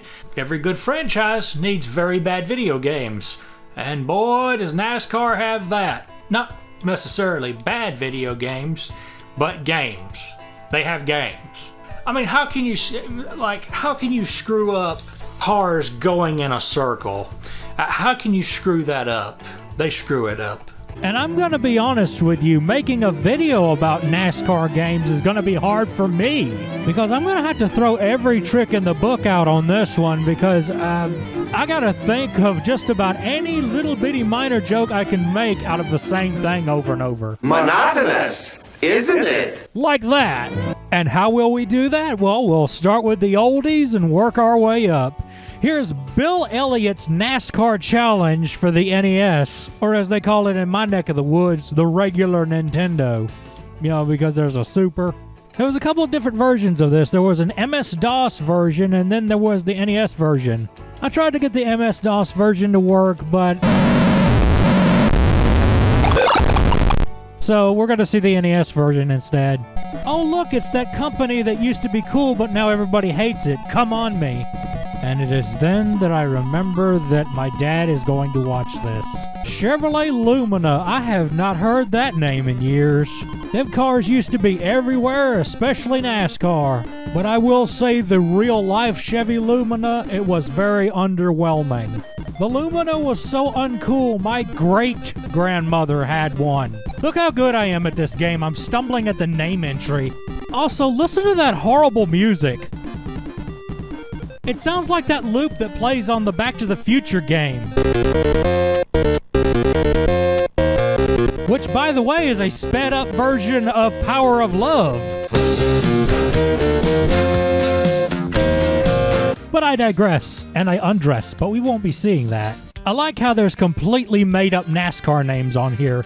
Look here, T-Bone Henry, Doc Jones, Lamar Stevens, Amore Jackson, Buddy Kiss Jr. They sound like blues singers. And come on, Amore Jackson. When the moon hits your eye out. Let's play the damn game already. Drivers, start your engine.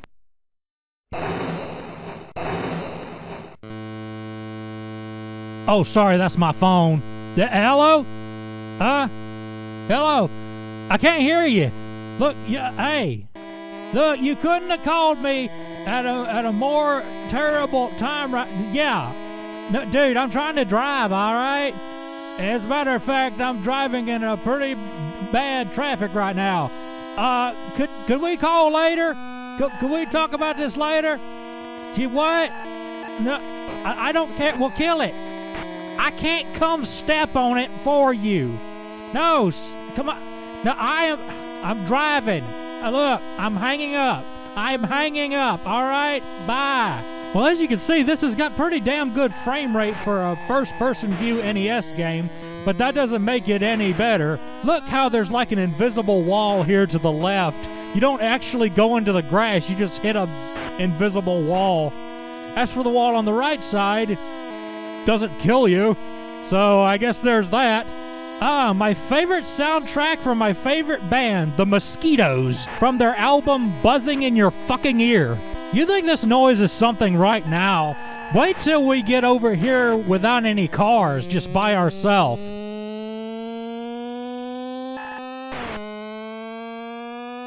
You know, I had a cat that did that once. I had to shoot it. And oh, wow, I'm out of gas. The gauges are not for decoration. Man, even T-Bone beat me. But we're not done with the NES yet. Oh, no, we're not. They had to have a movie tie-in, too. And now, what movie is it that's a NASCAR and a movie tie-in? Did you say Cannonball Run? No, Days of Thunder, baby. Let me level with you because you probably don't know. Days of Thunder was a movie from around 1990 that was about NASCAR racing and had Tom Cruise and Robert Duvall as the main stars. Now, this could have just as easily been sold as just a plain Jane NASCAR game, but no, this had to have a movie license on it. So who made this game? Well, it was distributed by Mindscape Software, who's known for shitty games, or at least distributing them, but it was created by Argonaut Software? Okay, help me out, Wiki. What is this? Argonaut Software is best known for Star Fox? You mean that Star Fox? The Star Fox that doesn't suck? Yeah, apparently so. And apparently, they were involved in the development of the Super Effects chip that made all those cool 3D graphics. So these same people are the ones that made Days of Thunder. Now I'm interested. Interested in freaking knowing how you fuck up a NASCAR game this bad. Oh, my God. This game is actually so broken, there's absolutely no way in hell that you can even win a race. Not one. Not even the first one. Let's start with the acceleration. It gets up to a point, and then it stops. You see both of the gauges red line out, and that's as fast as the car will go.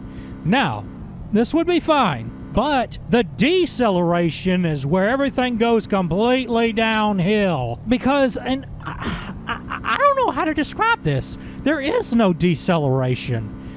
To make the car slow down, you have to hit the brakes. You don't let go of the accelerator and wait for it to coast a little bit, which is what would be nice and what would make this game a lot easier to play. But no, you can't let go of the accelerator and slow down the car. You have to hit the brakes to slow it down and push the accelerator to make it speed up. There's no deceleration. It is so weird. And if you let go of the brake just a little bit and then don't touch anything, it will like enter some kind of weird cruise control mode where it's stuck at a certain mile per hour, a certain speed. It makes absolutely no sense. It's like driving a boat or something. On another subject, Did you know that? Did you know that 23% of the UK do not own a car? That like there's 23% of an entire nation that do not own a vehicle of any kind. And I know that's true because they all made this fucking game. That is not how physics work.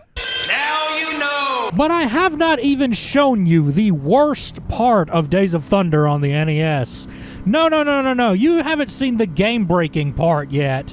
Now, for you to stay in the race and be able to finish in any place at all, you've got to stop at the pit stop of some time because you do run out of gas, your tires do go bald, and your engine does get weak.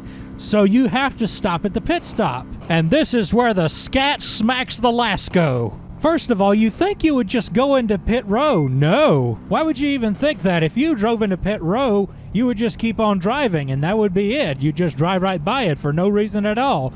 You can't just automatically stop. That would be a good game. Think you can just slow down a little bit and go into pit row? No, still ain't worth it. Still ain't going in there. No way, no how.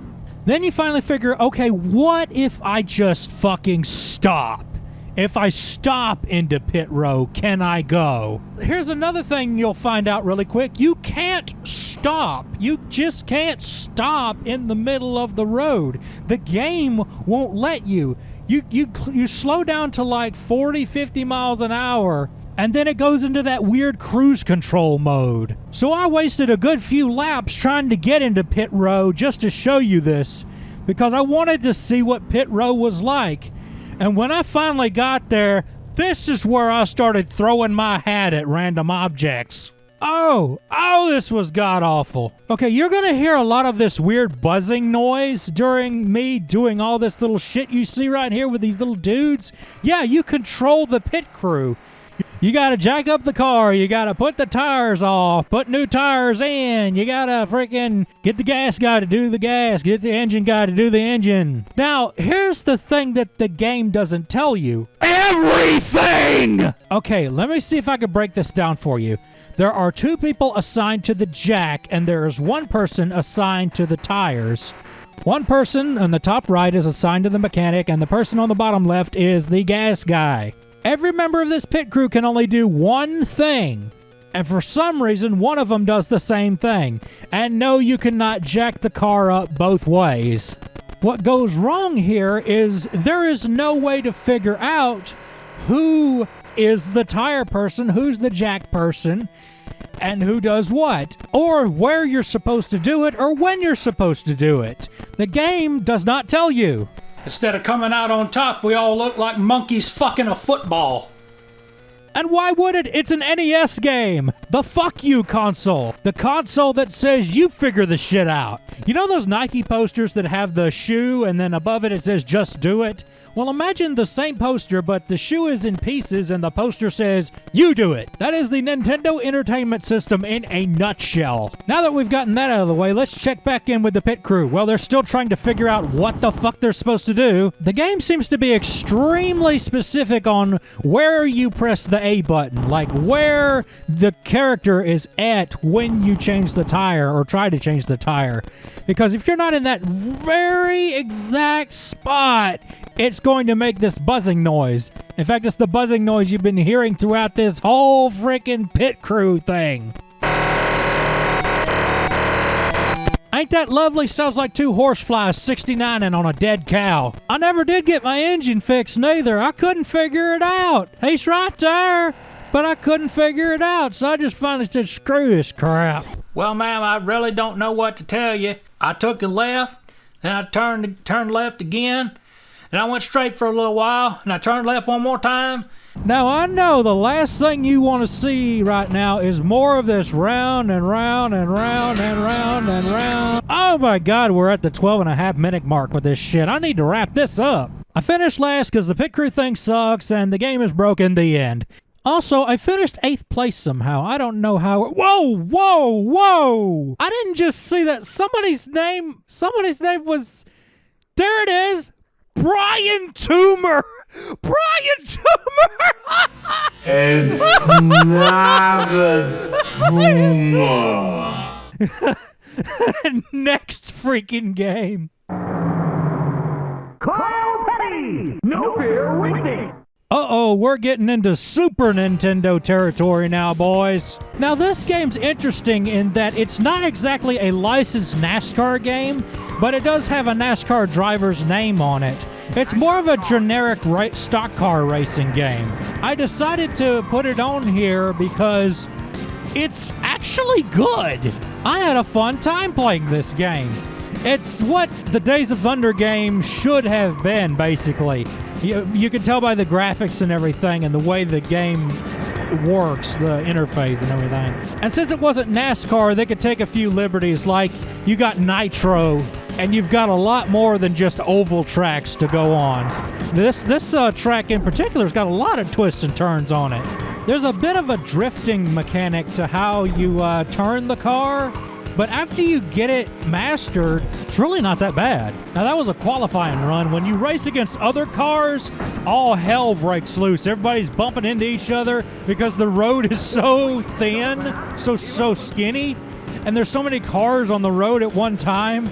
It gets really intense and fun, too. And when you do crash, it doesn't slow you down that much, so you don't feel like you're dead after that, you know. I actually managed to win a race on this one, too. That really made me feel good about myself. And when we got that all there, I want to thank my sponsors. I want to thank Chevrolet. I want to thank Viagra. I want to thank C-Bond and Gold Bond, both of them. And I want to thank everybody that helped me with the Mountain Dew Baja Blast Chevrolet. Also, you can make your own custom track and race on it, which is kind of cool. It's kind of limited, but it is Super Nintendo. I just thought that was kind of neat. Now, of course, I was extremely grown up and mature about it. So now we've come to the 3D games in the NASCAR franchise. I've got a good many to show you this time, and we'll try to get through them as fast as I can, because I just realized, as long-winded as I am, we've gone through like 15-20 minutes of just 3 games. So if you've made it through my rambling this far, congratulations! You have nothing to do in life. Alright, here's the skinny on the NASCAR 3D games. So, there were 3 main companies that made the 3D NASCAR games. Monster Games, Evil Assholes, and Papyrus. Papyrus did the games called the NASCAR Racing Series. Some were good, some were bad, some were very 90s, including the very first one, which is this one, on the PS1 and the PC.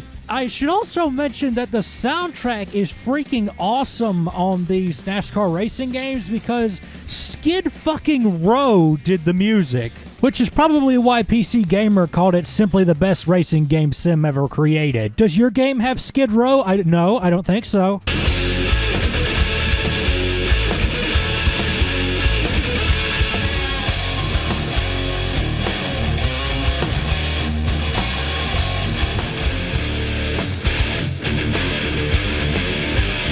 Yeah, you can't argue with tunes like that. But how's the game? Well, it's a game. That's about all I can say about it. It's not bad. In fact, I'm not going to call it bad. It's just nothing special. You know, it feels like a product of the time. Like there's no reason to really pick up this game instead of one of the newer NASCAR games. It feels like a really bad Daytona USA is what it feels like. And oh my God, is this game loud. I had to turn it way down so you could hear me. The Skid Row soundtrack just sounds like because of the volume. I kept spinning out and running into the wall and losing my place, and finally I just got tired of this damn game and just started making my own rules. I will say, as far as I know, this is the only NASCAR game that uses the old Chevy Lumina bodies. Like, not long after that, they changed to all those round bubble-shaped bodies. Ah, Jeff Gordon. If you want to make rednecks mad, talk about Jeff Gordon. Good or bad. Alright, so now I'm going to try the simulation race mode. I'm not exactly sure what that is, but we'll give it a go and see what happens. Well, alright, let's rock the... what? Huh? The cars are stopped. Are we in pit row? What the hell is going on? I am really confused right now. The music does not fit how I feel right now. Okay, a couple of cars just passed by. I don't know why. I'm scared. Screw it. He's going. I'm just going to go. It's not even showing any places. I have no idea what's going on. I'm just driving. I'm just running into people. I'm just crashing. What the hell? Hey, that looks like the Days of Thunder car right there almost. All right, I figured out what was wrong. Apparently there's a practice session, a qualify session, and then the actual race. Now I'm on the actual race. Now let's see if I can win this bitch. I'm in third. I'm in trouble. Oh, shit. That shit knocked me all the way down to last. Dadgummit. Hey, I wonder how much you can bust up these cars. Apparently you can damage a wheel. Kamikaze! Oh! Oh my God, I'm stuck on him. We're stuck together, dude. Donuts! Yeah, this is how you drive around in circles right here. Next game on the list is another Papyrus game, NASCAR Legends, which is a spin-off of their other game, NASCAR Racing 3 on the PC. NASCAR Legends should have been awesome because of the fact that you can play as the old school muscle cars from the 60s and 70s. But unfortunately it falls short and just feels very mediocre. I will say this though, I really enjoy the drivers they have on here. There's one particular driver you can play as that really speaks to me. Yeah, this guy right here. Let me show you. Da da da da! You see, I thought the game wasn't good enough, so I made it awesome. Because I'm an awesomist. I think everything should be awesome. I'm not a racist either. I'm a racer. See, I got a name, a number, a biography, and everything. All the way from Deliverenceville, born on 11/23/90, and racing on the behalf of Trevor Phillips Enterprises. Stuart K Reilly was born on the wagon of a traveling show, and his mother would dance for the money they would throw. Papa would do whatever he could. And look, with one click, it goes from a Dodge Charger into a Plymouth Superbird. Yay! Bet the General Lee would have snagged on that wing a whole bunch of times through them trees. I am running past these sons of bitches like they're standing still. Nobody beats a general, baby. Woo! Last place again because of one damn crash. I am so fucking tired of this bullshit. Folks, I think the general's gonna get a facelift it didn't ask for. Just stay in the car. Tow truck is coming. Looks like that motor is history. You ever seen that game Desert Bus? Where if you get off the road, you're stuck there and you gotta wait for a tow truck to pick you up and then it takes you all the way back. This is basically that, and just like on Desert Bus, that tow truck is invisible. Hang on. They got you hooked up now. You gotta love that sideways action. There's no way this is getting fixed. Now let's play a track without the nose cone and wing so it looks like a pure D General. How about some authentic chase music too?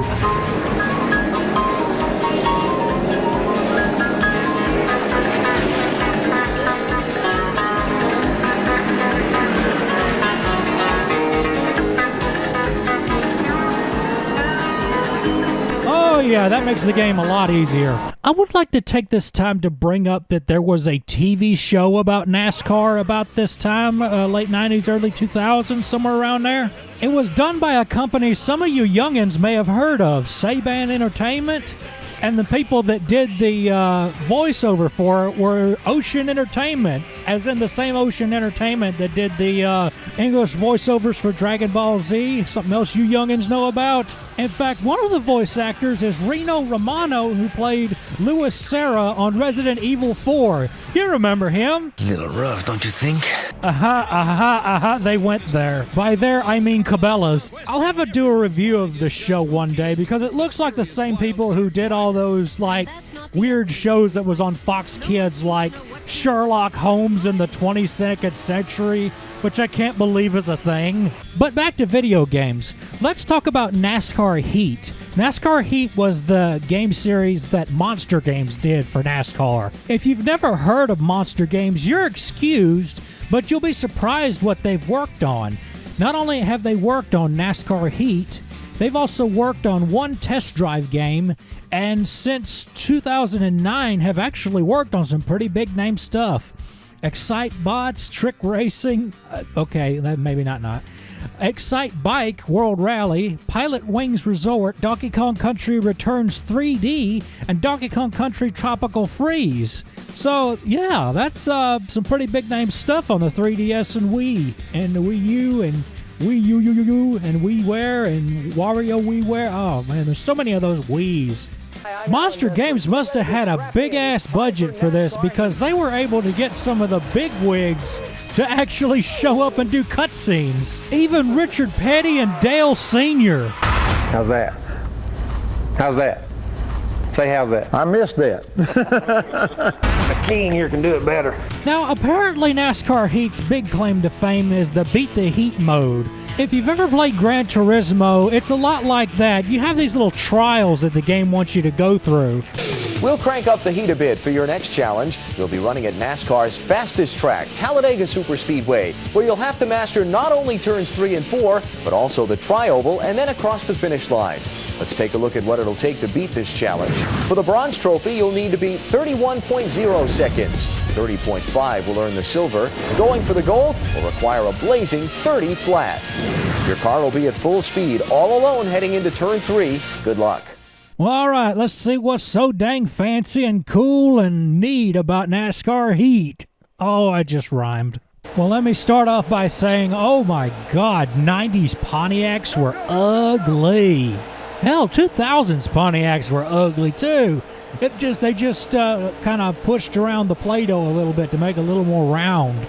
So apparently I'm supposed to go on these turns as fast as humanly possible. Now I don't know how I'm really gonna... it's over. Okay. And I barely passed, which tells me that I have to play this little thing over and over and over before I can get a gold.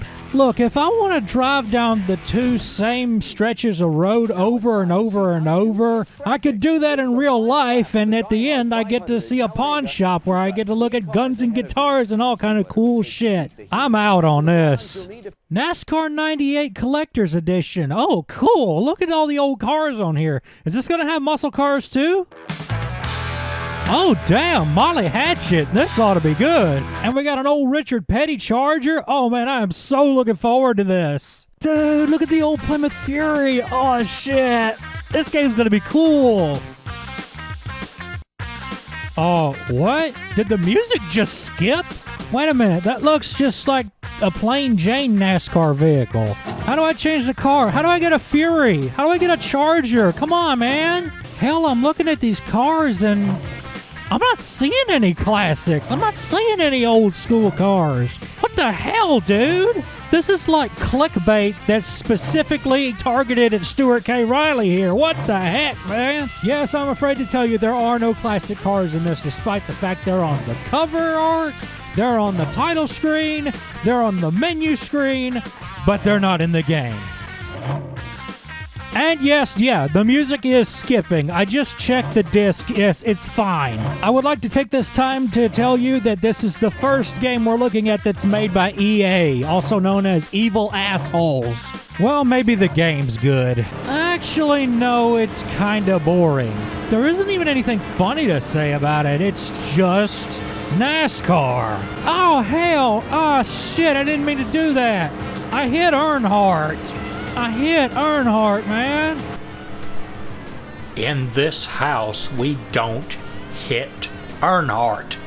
Man, forget that game. Let's do another one. NASCAR Thunder 2002. NASCAR NASCAR 2000 on the N64. I'll play as the Valvoline car because I have a friend who works at a Valvoline lube place. That's too bad. He really needed a good finish today. This one sucks too.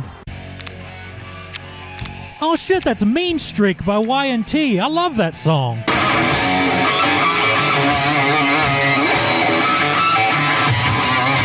Okay, the video is almost over. I'm so glad you're still here. Are you? I'll pretend you are because it makes me feel better. So after drudging over all these freaking horrible NASCAR games, just boring as fuck, I have a good one to show you. Dirt to Daytona on the PS2. Man, when I bought this, I could not put it down. There's lots of fun and lots of modes and lots of good stuff to be had in this game. Look! Trucks! You can race trucks on this game. And the game mechanics and the driving feels actually enjoyable. It doesn't feel like you're out of control all the time or too in control. It feels like you're driving a freaking vehicle. And that's not all. Look at this. Dirt track. You can race Monte Carlos on a dirt track. And you can feel the slipperiness of the dirt and mud as you're driving across the curvies. If you're wondering what that was just now, it was that damn Beat the Heat mode. It's got that on here. This is the NASCAR Heat people that made this game. There's also modifieds, which are these weird open-wheel chassis cars that aren't too much like sprint cars. Now, if you want to get into some real backwoods grassroots racing, then modifieds and sprint cars, that's where it's at. Dirt Track 2. Now, there's only one other thing that could make this game any better. Cheat codes. Okay, there's either an increase of ground clearance or a decrease in car size. I'm not exactly sure here. Almost look like some of those remote control RC cars. What'd be even better is... Oh my. What is that? What the heck is going on here? I mean, oh, hello. I'm throwing snowballs, snowball bombs, snow bombs. This is how the game was intended to be played. Anybody who says otherwise is a moron. I wonder if I can knock this giant dude down. Yes! Yes! Look at him! If there was ever a sight to behold, it's this. This game is wonderful, and I thank myself for buying it, and I thank my Koffee people who give me money to buy games for allowing me to buy it. I mean, look at this. Look how beautiful. The running man has been running like a top all day long. He's just been in perfect shape, running a good lap, good solid lap every time he gets on the track. It gets hard for any of the boys to even keep up with him, even with all the mortar bombs being thrown at him and everything. You know what I mean? Rejoice, for there are only 2 games left. What is this? Old school Plymouth Superbird, Pro Elite, big ass blower, big tires and shit. Look at this. Listen to that music. Front end loader? You could drive a front end loader in a NASCAR game? A souped up front end loader? A sprint car? Oh my goodness. What is that? Hello? NASCAR Rumble. What is this? A chicken truck? Okay, I gotta drive the chicken truck. Mardi Gras. Oh, this is a game after my heart. God, I hope it's good. Ragin' Cajun. Oh, wow. Okay, I'm gonna cut the act and tell you this game is awesome. It's Mario Kart meets NASCAR. And let me tell you something. I'm so glad it is. It's got little power-ups that let you do shit like nitro and knock other cars out. You see that twister? That's a tornado. You could get a tornado as a power-up and throw cars everywhere. Most all the cars have the same top speed unless you go for the higher tier. That's what that Pro and Elite and Rookie is about. So the top speeds are pretty much the same on all the cars. So it's all about who has better driving skills and who can throw the most power-ups at who. It makes it a really balanced race and also makes it kind of challenging. But it's so much fun, you don't care about the challenge. NASCAR Rumble is good, it's good, it's good, it's good. Go get it before it's expensive. Now, basically what I'm trying to tell you is that NASCAR Rumble is a very good game for a NASCAR game. In fact, it's a good game for a game, for that matter.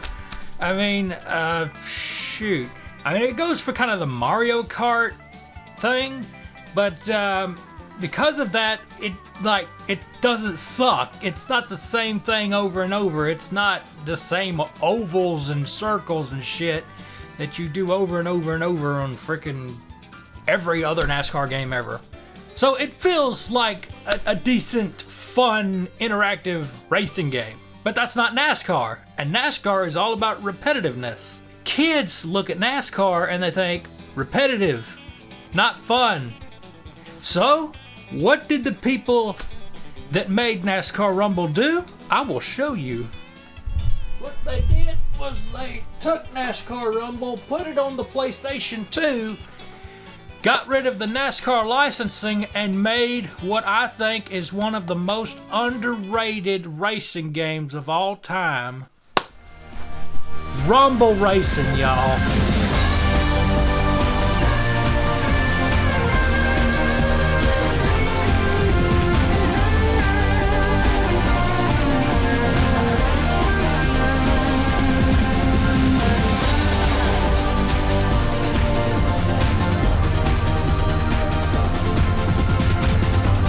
This game is a masterpiece, y'all. Combining a whole bunch of ideas to make this one unique game is just awesome. Look at this.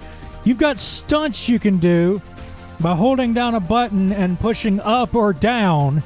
And by doing that, you can get nitro. And you can get so many nitros that you can just have nitro through the whole damn race. It kind of reminds me of those skateboard games that used to be real popular during the PlayStation 1 era. And then you've got the power-ups from NASCAR Rumble, even the Tornado, but none of that pesky NASCAR licensing. So you've just got this original mishmash of race car greatness. You also have Jess Harnell, who used to do Wacko from Animaniacs, as the announcer. Making a charge! They shot past you faster than snot out of an iguana. Roger, you're clear for landing. You made a mistake his skivvies. Major calling on line T. Daisy, just take the 5 to the 105 to the 10 to the 134. I'll be lucky to catch you next century. I'll crisp my lettuce and bite my bacon. You are the turkey in the straw. What are you up to? Hey, open up. I need me a souvenir. What do you have to lose? Faster, you good-for-nothing video game junkie. Shut the fuck up! Okay, it's not perfect. The main thing that really hurts the game is it has a bit of a difficulty. Redneck Rocket. Because of the fact that the cars are so balanced and everybody has the same top speed, that makes it super imperative that you never crash. Or if you do crash, it better be a small, minor one. And you better get as much nitro as you possibly can, because there is little room for error. It's not impossible to win a race, it's just you have to work for it. When this game was reviewed by magazines, everybody gave it 8, 8.5, and a lot of people talked about the difficulty, saying that that's what held the game back.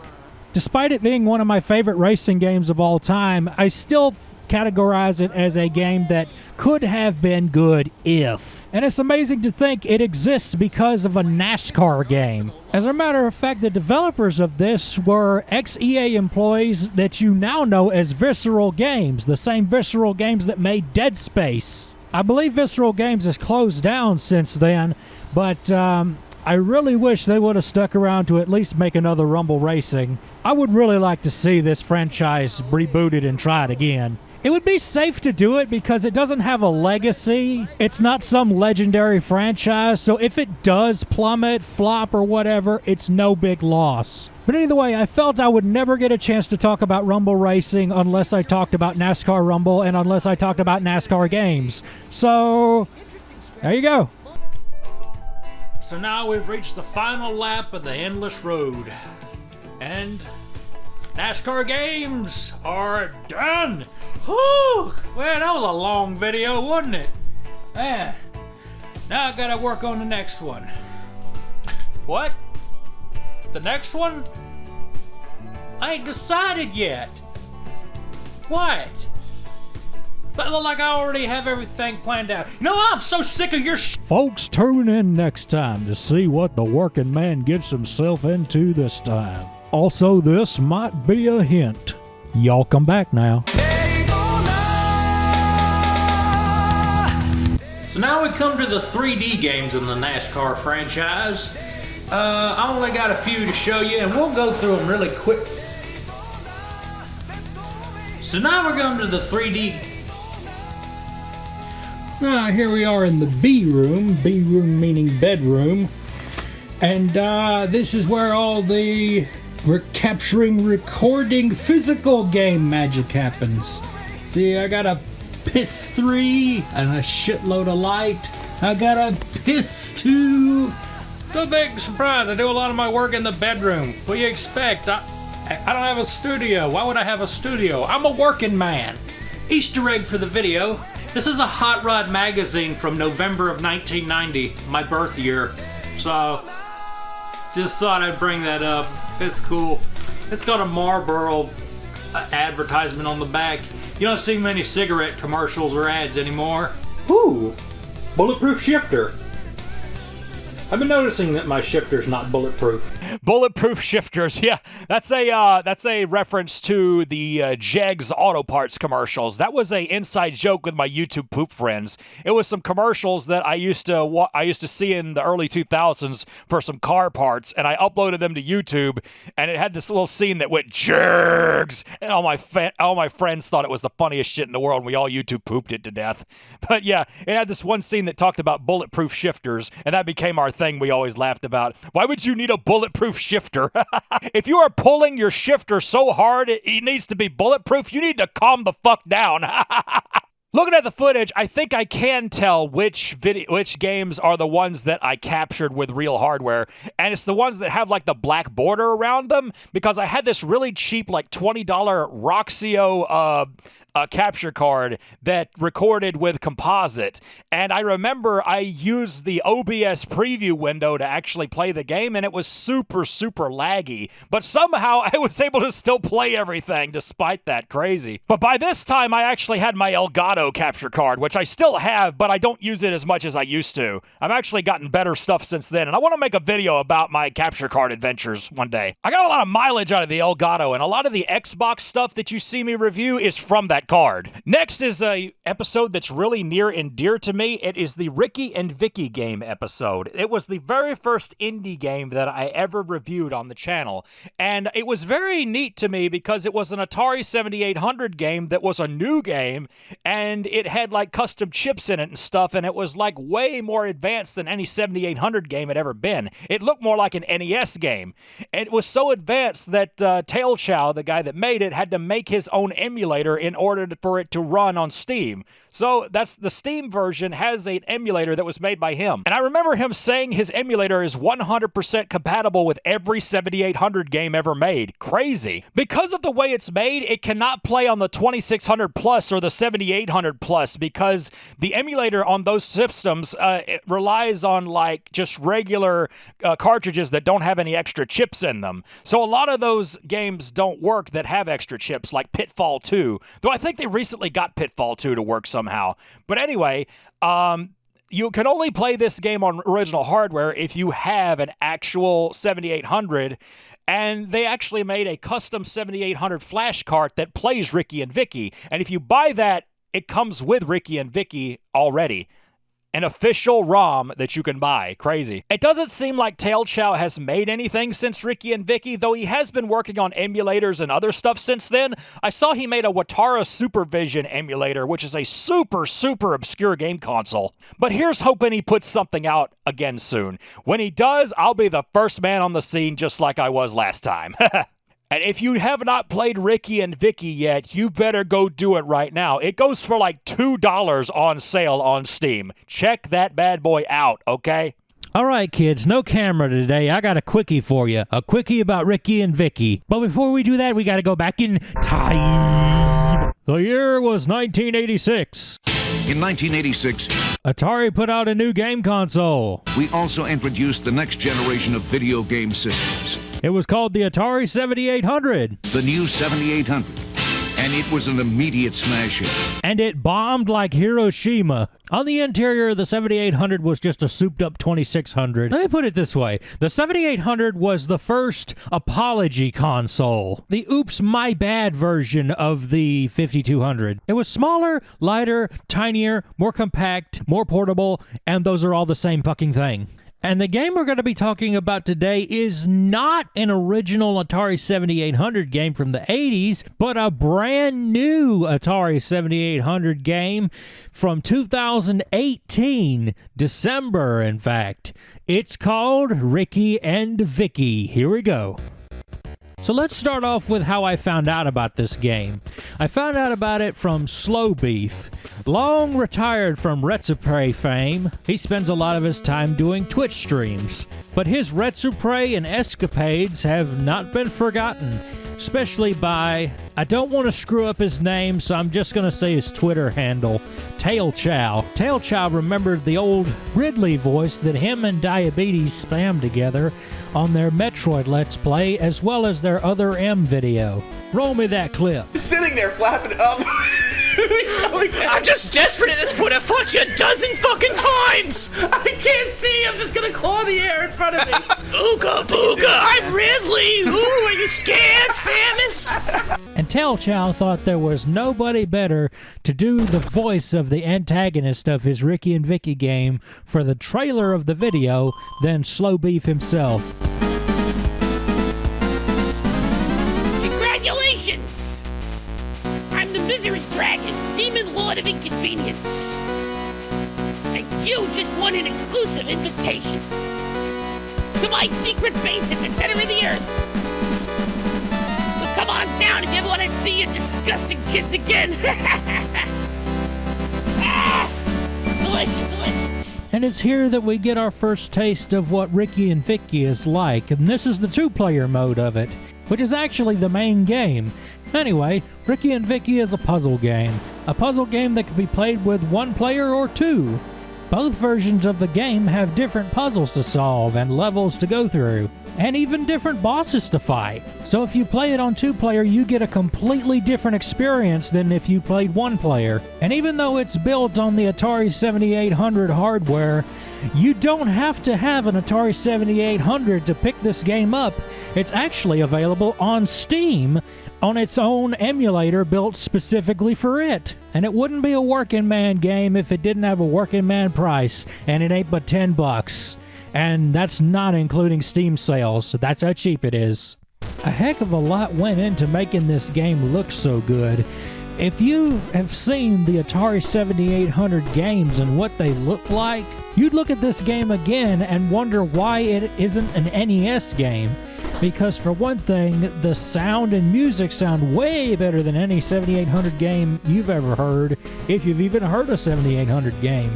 This game didn't push the boundaries of a 7800, it broke them. And to tell you all about it, I got an interview with Tail Chow himself to tell me every little detail on how the game was made. But before we get into that, let's play it. And now the plot. The Misery Dragon of Inconvenience has stolen your kids, and you gotta get them back from him by solving puzzles. And that's it. Pretty simple, huh? Not exactly rich lore, but 80s games didn't have very rich lore. Dude, this is a totally deep hole. Yeah! And so the game begins, and the first thing you're greeted with is this jazzy sounding 8-bit tune. So as you can see, the object of the puzzles is pretty simple. You just grab keys. When you grab all the keys, you go to the next level. Easy, right? You can use the boxes found in the game to jump to higher heights in places you can't get to. You can also use it as a weapon, as something to block something with. There's a lot of multiple uses for the box. Also, you see this? This is a very important mechanic in the game. You respawn in the opposite side of the wall you went through.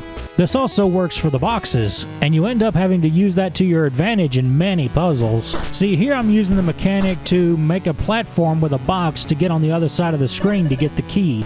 Now, as for the bosses, well, the bosses have this certain pattern they all go through.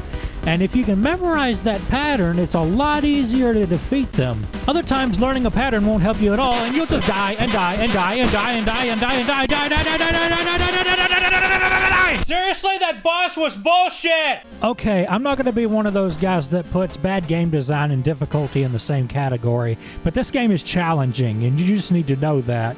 It is very hard. The first and maybe the second level seems pretty easy to begin with. The second starts to tease your brain a good bit, but the third level and everything after that leans you over a table and beats your ass with a stick. And that's why TWUTCH exists. If you're not worried about score and just want to complete the game, TWUTCH will take your score to 0 and you can have infinite lives, but you won't have a score. Some people may not care about that, and it doesn't change the ending of the game, but this game does cater towards speedrunners and completionists too, so you have the option to have just 3 lives. And if you go that route, you can actually sell some of your score for extra lives. And now that you know the gist of it, here's my interview with the creator, Tailchow, to tell you even more in-depth story about this thing.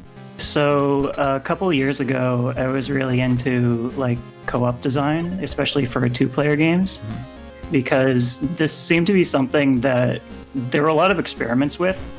Yeah. 20, 30 years ago, but it never really expanded into a big genre. So like we have a lot of team co-op games, like there's Overwatch and Counter-Strike and stuff like that, where you work collaboratively with a bunch of people to accomplish a common goal, but there's not as many with 2 players. The one that most people remember is World of Illusion on the Sega. Mm-hmm. So like I thought that dynamic was kind of cool, where like you could have one player go at something individually, and there'd be interesting problems for them to solve, but then you could bring in the second player and the mechanics wouldn't change. Their presence would make a huge impact in how you play and what you can do. How long have you been working on the game as a whole? So I think I first drafted the design in like December of 2014. So with the ship date, it's pretty much exactly 4 years. I gotta say this about the game. It's you say it's on Atari 7800, but it far surpasses anything that looks like it was available on the 7800. I mean, you've got these really nice graphics, sound, color. Everything looks more NES than it does 7800. How were you able to do so much with that platform? Well, we used it in a very different way than a lot of the developers were back in the day, and a lot of people are now. The Atari is pretty capable, and like when I first played it, I was kind of underwhelmed. And I looked at like the programmer's manual and it didn't really match up. I think the big difference in terms of like what Ricky and Vicky does versus what other games do is we actually designed a new memory mapper. So like on the NES, Nintendo made MMCs, like they had the MMC 1, 2, 3, blah, blah, blah, which kind of complement like what the base console can do. And Atari never really did any of that. I kind of looked at what I wanted to do with the game and what the hardware had available and how we could, best enhance it. So it's a heavy cartridge. So like there's an extra audio processor in there, there's extra memory, and the graphics better. Okay. But it's still the Atari. Oh yeah. So you say there's an extra audio processor. I noticed that the music sounds really good for something that the 7800 would do. So I reckon something had to be different about it. Well, Tad was a really good composer, RushJet, so like that helps a lot. But we basically took a little microcontroller, and I had some Windows software that would render audio, and so we dropped it on there. So this is, it's pretty overpowered for what's in the card, like considering the date of the hardware, but it's kind of necessary because there's not much in the Atari in terms of sound. Was there a particular reason you chose the 7800 as a platform? Was it the challenge to make was it that challenge, or was it because like it's near and dear to you or something? Well, there's a reason. It's not a really good one though. So like, when I designed the game first and then picked the hardware. So like what happened is I had the puzzle design like out on paper, think much of it when I first came up with it. It's like, I don't know if people are actually going to want to play this. And I program for old hardware a lot as a hobby. And so I'm like looking, it's like, well, let's see if I can get it to run on something. So, like, I want something that has a 320 pixel horizontal resolution so I can make the characters expressive, and something that has 2 controller ports so you can play with a friend. There's a whole 2-player element. Oh, we could do the Sega Genesis, I mean the Atari. And my friend got the 7800, like, when we were in middle school, and we played it, and it's like, I read about, like, how it's this amazing arcade machine on the internet, and it didn't really seem to deliver that when we tried it. Again, it's like, this is kind of lousy. And that same friend kind of got sick of the console, and he's like, I don't want this anymore, I'm going to throw it away. Do you want it? And I'm like, okay. And so it sat in a drawer. And I'm like, I got to do something with this, otherwise I have to throw it away. And then I'm like, well, I'm going to try and write the game for it. And now here we are.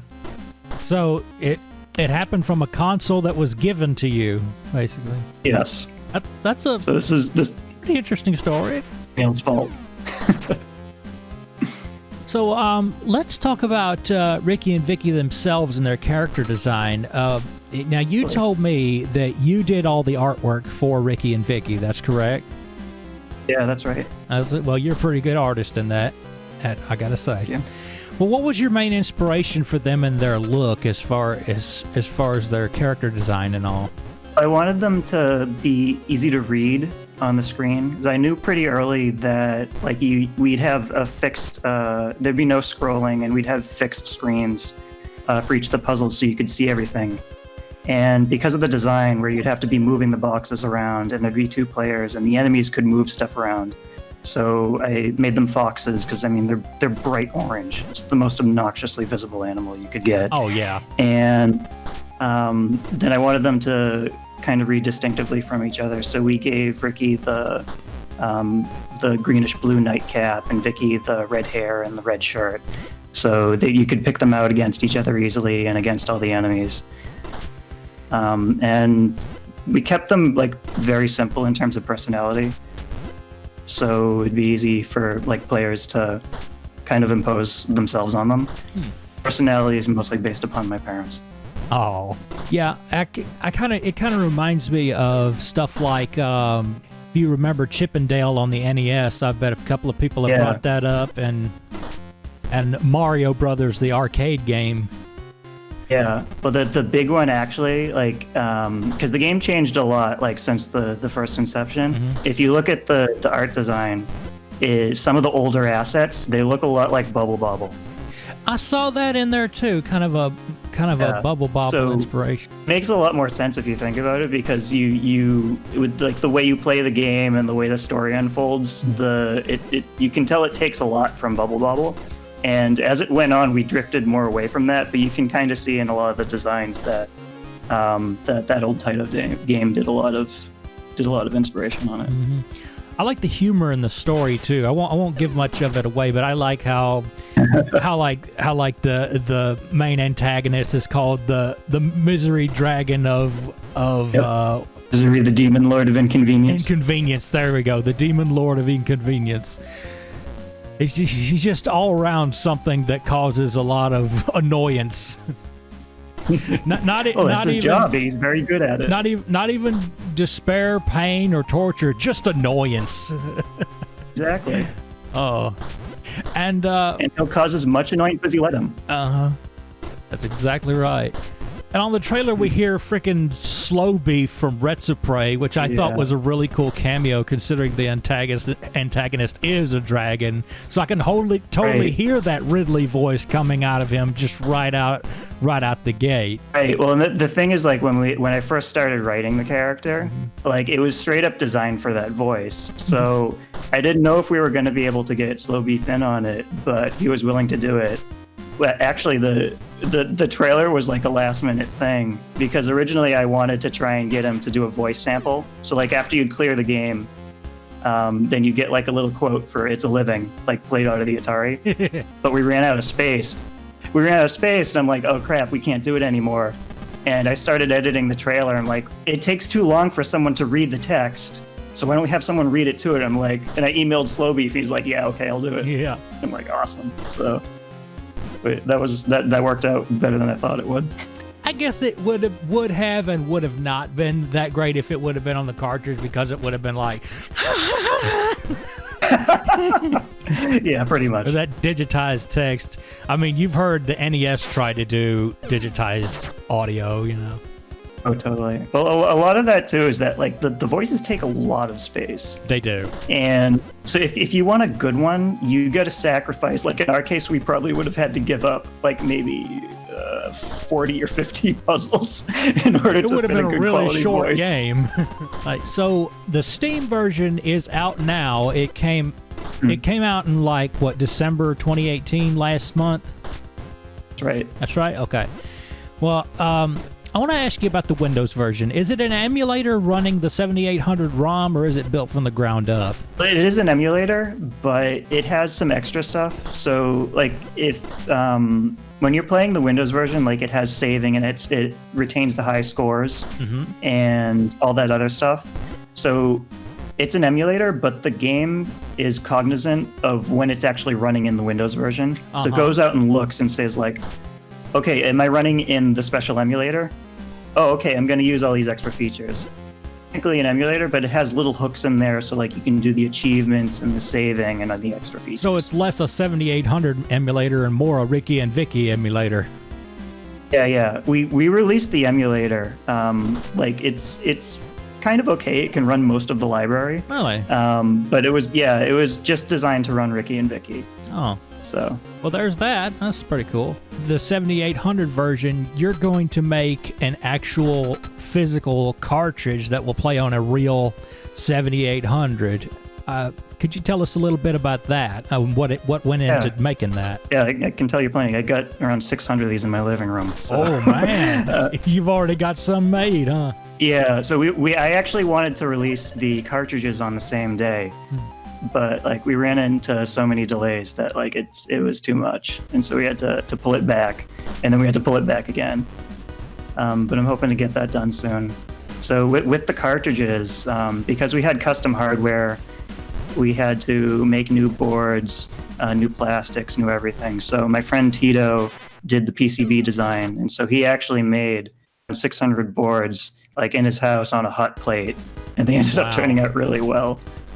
Well, that's pretty darn cool. Yeah, so it's not just the cartridge though. Like you get the whole box with the little pamphlet, Misery Land, and some other bonus features. So we're trying to just like how you would have bought it in 1983 or something. Yeah, exactly. So like I don't just want it to be like you're just getting a novelty cartridge and you slam it in the Atari and you play it for 5 minutes, but you get the whole experience of like.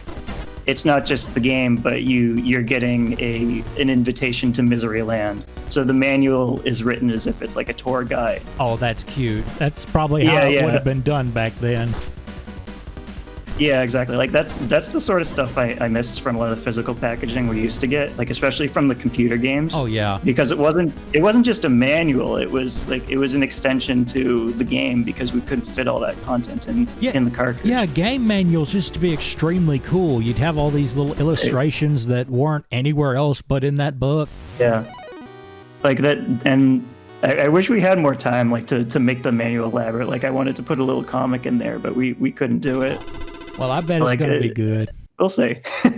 It'll be done. Oh, yeah. Do you have a release date on the 7800 version yet? Not yet. I'm trying to get it out like early February. We announced January 14th when we first announced the game itself. But like I'm not sure if you heard about like a streamer, Mountebank. He ran into a soft lock issue. Oh. So we had to go back and patch that, which is fine on the Windows version. We just push a new build. But you got to rebuild the actual cartridge. With the cartridge, like we can reflash them. So there's a way to like you can put the cartridge in write mode and then update it. Oh. And so like that's already set up, but because of the delay, like I want to do another like week or two of QA, like just to make sure we didn't miss anything else. So. All right. Like just give it like so the extra time benefits. Well, I gotta say, it's pretty amazing that you're going through with that. I mean, it's always neat to see stuff like that, like a retro version of an old game, or a new game. Well, I'm not the first to do it, and it's becoming more common now. But like, I lucked out that this is the second time I've done it, so because it is a lot, and there's a lot that can go wrong. Yeah, you worked on another game before that. It's what was it called? Kozaku on the Lynx, yeah. On the Lynx? I did that. Yes, I did that with Super Fighter Team. I see. Cool. Are there any other projects or ideas you have planned for either Ricky and Vicky, or maybe like a new release? Is there other things you got on your table right now? Definitely. A lot of it depends upon like how Ricky and Vicky does. So like, I really do want to do a Switch port of it, because I feel like that would work better than the PC version, given that, the thing has 2 controllers attached to it. That was my big concern when we first released it. You have to do local co-op, and it's like you got to get 2 people to sit in front of a PC. Oh, yeah. And even though we have a lot of streaming options now, tested it out with the NVIDIA Shield and all that. Yep.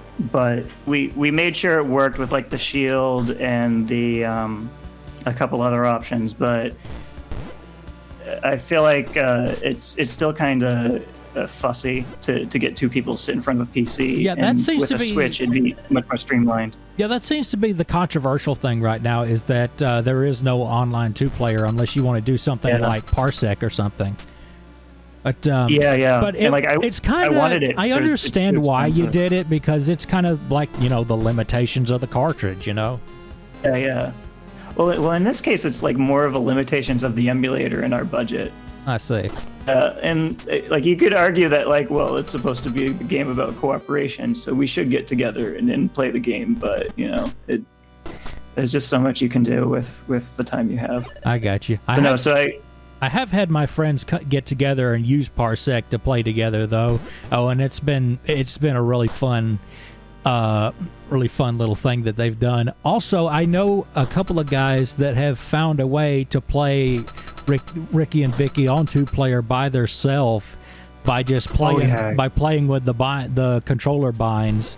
Like they make Ricky and Vicky follow each other, kind of like the ice climbers. They're kind of just right beside each other all the time. Yeah, Tad was doing that when he was testing the game. Mm-hmm. He managed to clear a couple bosses in 2-player mode by that. And I figured like maybe after a month, like after we shipped, someone would start doing that and like rip the game apart. Because we designed it for speedrunning, and I really wanted to see what people would do with it. But then Mountebank, who also found the soft lock bug, like he was the one the first one I think that cleared it in 2-player mode with 1 controller. Mm-hmm. And that, like, I saw that, and it was like I think it was like days after we shipped, and I'm like, oh my god, this is awesome. Had to be really humbling, I tell you. Yeah. Like I knew it was going to happen, just not that fast.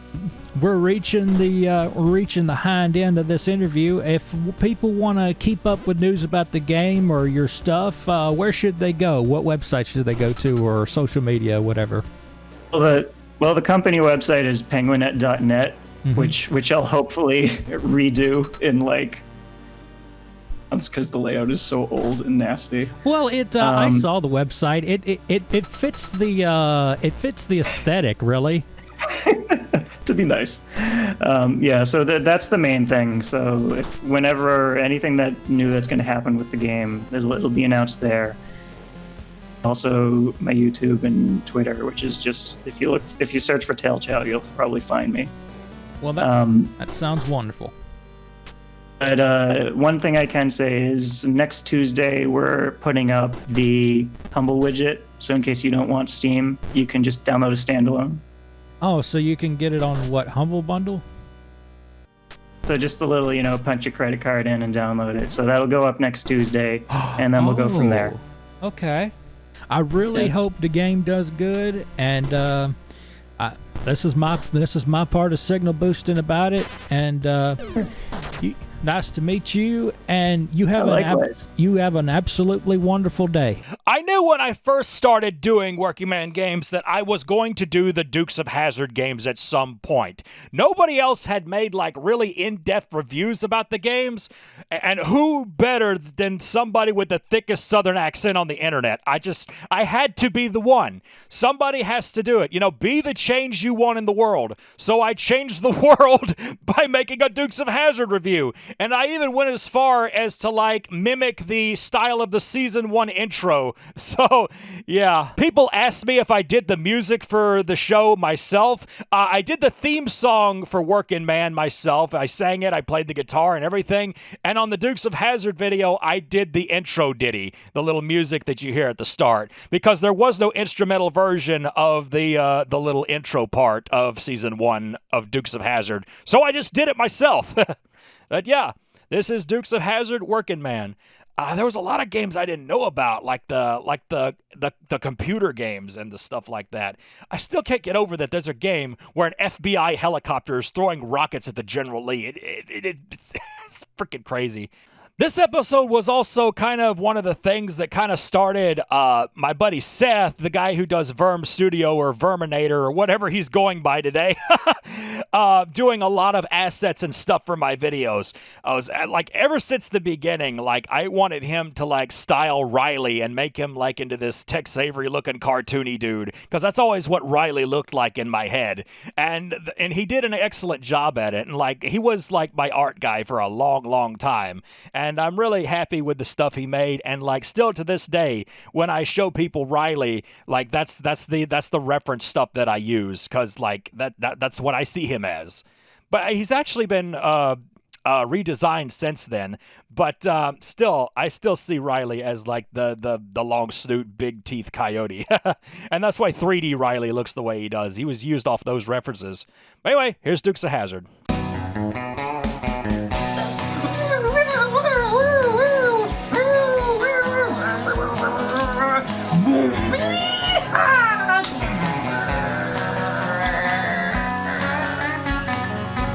What? In the bag, you get a whooping. As simple as that. So this game is going to get a whooping. A proper whooping. Y'all sit down a spell. Here comes the Working Man. Now that that's out of the way. The Dukes of Hazzard, man, where do I even begin? I mean, it's a symbol of the South. It's all about moonshiners, and it's all about a car. What's not to love? And you've also got the world's most racist car in the world. Debatable. Let's just clear this up before we start the video. This is not a racist car. This is a racist car. I'll be using the Confederate flag as the background image of today's show because it goes with the theme of what I'm talking about. If you have a problem with that, shut up. The Dukes of Hazzard was a TV show that ran from about 1978 to about 1984. And it had a lot of hardships. It even had a whole season where the main cast was completely replaced. Being a successful TV show with a movie on the way, which was filmed in the greatest damn state in all the US of A, it just stands to reason that it would have a video game coming up for it. In fact, it had about 3 or 4 video games, and we're going to look at them. First 2 that came out were on PlayStation 1, and I happen to have fond and unfond memories of both games. And I still have them, and luckily enough, I still have a PlayStation 2 that we can play them on, so let's play them. The first game we'll look at is called Dukes of Hazzard Racing for Home on the PlayStation 1. I have the greatest hits version. Published by South Peak Interactive and developed by a place called Sinister Games. Sinister Games. Okay, never heard of them. Did they make anything good? No, in fact, Batman Gotham City Racer got a 0.9 out of 10. Whoo! Now, Kids, all I can tell you about this is that I liked this game when I was a youngin'. I liked both of the PS1 games when I was a youngin', but I was a kid. You gotta remember that. I was probably as old as you guys are right now. I had no standard of what was a good game and a bad game. I just thought if a game was bad, it was just something that I wasn't into. Maybe somebody else likes that kind of game. Do we have any Hunt for Red October for NES fans in the audience? No. Now let's start the game. You get treated by the intro to the actual TV show Dukes of Hazzard, which I can't play the audio of or I get a copyright strike. Okay, the first thing I notice, and it drives my car nerd OCD completely crazy, what is the roof line they gave the General Lee? It looks like they took the roof line of a 73 Charger and put on a 69 Charger. Ha ha, 69, get it out of your system. And oh my god, that CGI, Bo and Luke look like aliens. Uncle Jesse looks like Samuel Jackson with a beard. Enos, Enos always looked weird. Main menu is where I figured out that this game does not run correctly on a PlayStation 2. The menu lags at your every button input. Watch me try in vain to put in my name. This is how slow it is to put your name in. On the PlayStation 1, it's just pop, pop, pop, pop, pop. It's really easy to enter things. And I guess my name's gonna be Player Stu, because I didn't know that was part of your name entry. Also, the music in this game, oh my god, I love it. Listen.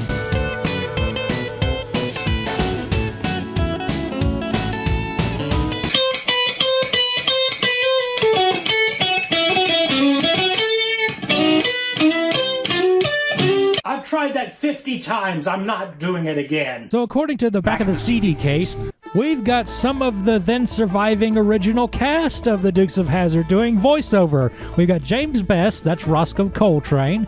We got Ben Jones, that's Cooter Davenport. We got Sonny Schroyer, that's Enos. Yes, Enos, don't make fun. Tom Wopat, that's Luke Duke. Where's John Schneider? They threw all that Warner Brothers money at this and they didn't get John Schneider? That's Bo Duke. You need Bo Duke. Maybe they didn't put him in there. Surely they got John Schneider. Come on. You see, the General is one of the fastest cars this side of Daytona. And folks, that's out on the coast. Well, shit, they got Waylon Jennings. They got the one and only Whaler himself. They had to have gotten John Schneider. They had to. Yeehaw! The General is running smoother than molasses on the 4th of July. You got that right, cousin. Cooter sure has outdone himself this time. Hey, Luke, let's see how she does against the jumping skunk river. All right. That is not John Schneider. No, sirree, Bob. Could they not get him or something? Was there some kind of legal contract or something that he wasn't able to do hickey with? Stu from the future here. I think I may have figured out why John Schneider isn't in Racing for Home. Around the time that the game was released, John Schneider was working on 2 movies, one about Michael Landon and another one called Snow Day. The game was released in December of '99, and he was working on both movies around that time. So it could be possible that he was so tied up in that he wasn't able to make it into the recording booth. I also read that Schneider had a record label called Faithworks, which was about family-friendly content, and apparently the label didn't do very well, and it looks like it shut down around the time this game was being worked on. There's apparently more than one record label called Faithworks, and apparently one of them has a guy on the label named Leroy Jenkins. You can't make this shit up. Gameplay footage, and away they go. And now finally we get to sit behind the wheel of the General Lee itself. And let me tell you something, the player model looks a lot more like the real General than the cutscene version does. We got nitro, we've got oil slick, we've got all kind of extra little items that we can pick up and make the General go 109 miles an hour top speed, which is pretty damn low for a 69 Charger. I know what you folks really want to know, though. Can you honk the Dixie horn? Well, yes, you can. You're going to hear me say the word floaty a lot in this review because The driving mechanics, oh my god. You turn just a little bit and the car tries to sniff its own ass. You have to ease onto that steering, go every little bit of a tap at a time if you want to stay straight and true, or not spin out or hit a wall or some shit. What is fun is pissing off Luke Duke every time you hit a wall, though. Watch it roll. Right side up. Never saw the General do that shit in the show. Dang it, bro. I'm driving him up the wall. And the terrible voice replacements does not end with John Schneider. Uncle Jesse sounds just as bad. Now just hold on, son. You be careful where you point that thing. But it's nothing. We haven't even begun to see the worst. Look what they have done to Boss Hogg. Roscoe, what kind of sheriff are you? Well, your name is Mud if I don't get my money. Roscoe, there's gold in them far hills. That is not what he sounds like. The second stage is where we really get the first taste of what the rest of the game is going to be like. Basically, you're going to go through a few long, winding roads, all the while Roscoe or Enos or both are trying to plow you down in their 100% invincible 78 Plymouth Furies. And as you can hear from that possum on a gum bush, they are really good at their job. They will mercilessly pile drive the crap out of you at the most inopportune time they can think of. And this, my friends, is where all that floaty steering comes into its own. Every time you get hit just a little bit or hit the side of the wall, oh, you go all over the place. Because of that, hitting ramps doesn't exactly go as planned sometimes. Dang it, Bo. Dang it indeed. You're gonna want to turn left up here. Oh yeah, that's how you figure out where to go in this game. This game isn't exactly free roam, it's 100% linear, but there are a few crossroads here and there, and you do have to turn. It's a neat little idea. I'd like to see that used more. Let's go get him, Bo. Now here's a fun one. By fun, I mean fun to make fun of. You're supposed to bash into Uncle Jesse's truck until it stops. Notice they call it pulling it over. I guess we're pulling Uncle Jesse's truck over in the way that Enos just tried to pull me over earlier. Here's something that stays true to the show. Bo and Luke have a bow and arrow, and you can use that as a weapon against enemy cars. Makes a weird sound. You gotta get the mortgage payment to the bank by 4 o'clock or we'll lose the farm. Well, that Boss Hogg is an ornery old lizard, and I hates him. Alright, you Duke, you done messed up, but you are under arrest for armed robbery. I love it. Wait a minute, that is him. And my hat's crooked. So this is the same as the Enos stage, only with Roscoe P. Coltrane. Alright, Bo, pull on over now, and I'm not kidding. And Roscoe Coltrane can only be described as one of the greatest policemen that ever lived. Sorry, Barn. Well, that was a horrendous crash. Anyway, we finished the stage off. Boss Hogg still looks terrifying, but we do finally hear Catherine Bach, who played Daisy Duke. Our mortgage payment, right on time. My money! You know what this horrible sound alike actually sounds like Larity from Code Monkeys. I love money. I got a blow-up doll made of money that I make sweet love to every night. That's messed up. Next up, we have to evade Roscoe again. You see a pattern here? About 90% of this game is going from point A to point B with a cop car beating the shit out of you. However, this one's a little bit different. There's actually a jump over here that you have to get right or you will have to start over. I think we need a little nitro. Hold her steady, Bo. But when you do it, especially on the first try, you feel extremely proud of yourself and suddenly feel the urge to buy a John Deere cap. And here goes those floaty steering controls once again. All over the place. Man, you just barely tap the steering and you just go all over the place. I'm glad real vehicles aren't like that. Got a little bit of a curve coming up here. I'm just gonna adjust myself just a little bit. Speaking of crashes, here's one of my favorite crashes I've ever done in this game. Watch it, Bo.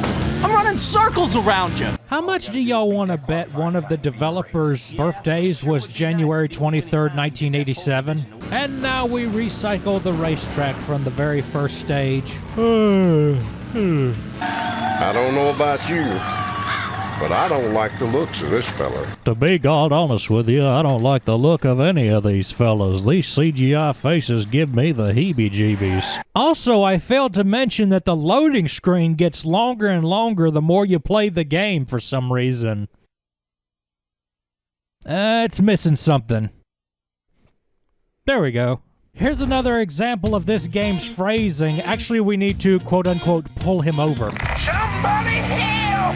I don't know how much longer we can keep going. So we've got to go find Boss Hogg, and then we've got to crash his Cadillac into pieces. But first, I want to show you the floaty controls playing against you. Yeep!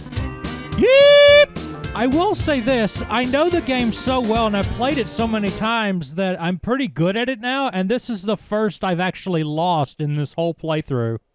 Whoops, sorry, I almost forgot. Somebody help! Boss Hogg just squealed like a pig. Shit, I need to wrap this review up. I've been on the same game for almost 15 minutes, and really everything's the same thing. Although every now and again you do get to drive a different car, and they all suck. They actually drive worse than the General does. Cooter's truck is the exact opposite of the General.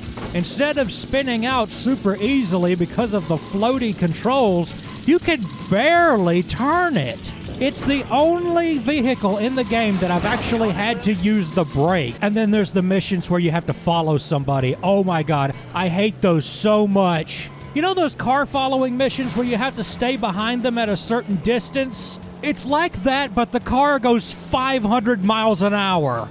In this one you're seeing here, it's Uncle Jesse's moonshine car, which just might be the fastest car in the game, but it's even floatier than the General. You actually feel like you're driving a 1940 flathead Ford, and I don't mean that in a good way. The only other thing really worth talking about is the multiplayer mode. Yeah, like you're gonna get somebody else to play this with you. The time trial, however, is single player, and there's a lot of cars you can choose from that you never got to play in the main game. For example, here's a Mustang that actually appeared in the show one time. It's called the 00. It's pretty damn fast itself. In fact, in Duke's canon, yes, Dukes of Hazzard has lore. The 00 Mustang was the only car ever to beat the General Lee in a race. Speaking of 00, there was actually an ad campaign where the Knight Rider was compared against the General Lee, but since they didn't have the rights to it, they had to put 00 on the side of the General. All right, let's cook some donuts. All right, car goes round, car goes round. I don't like Sonic Underground. All right, enough of that shit. But what? What? Did I just do that? Can I do it again? Can I get it in that same spot? Let's see. Get up to the wall.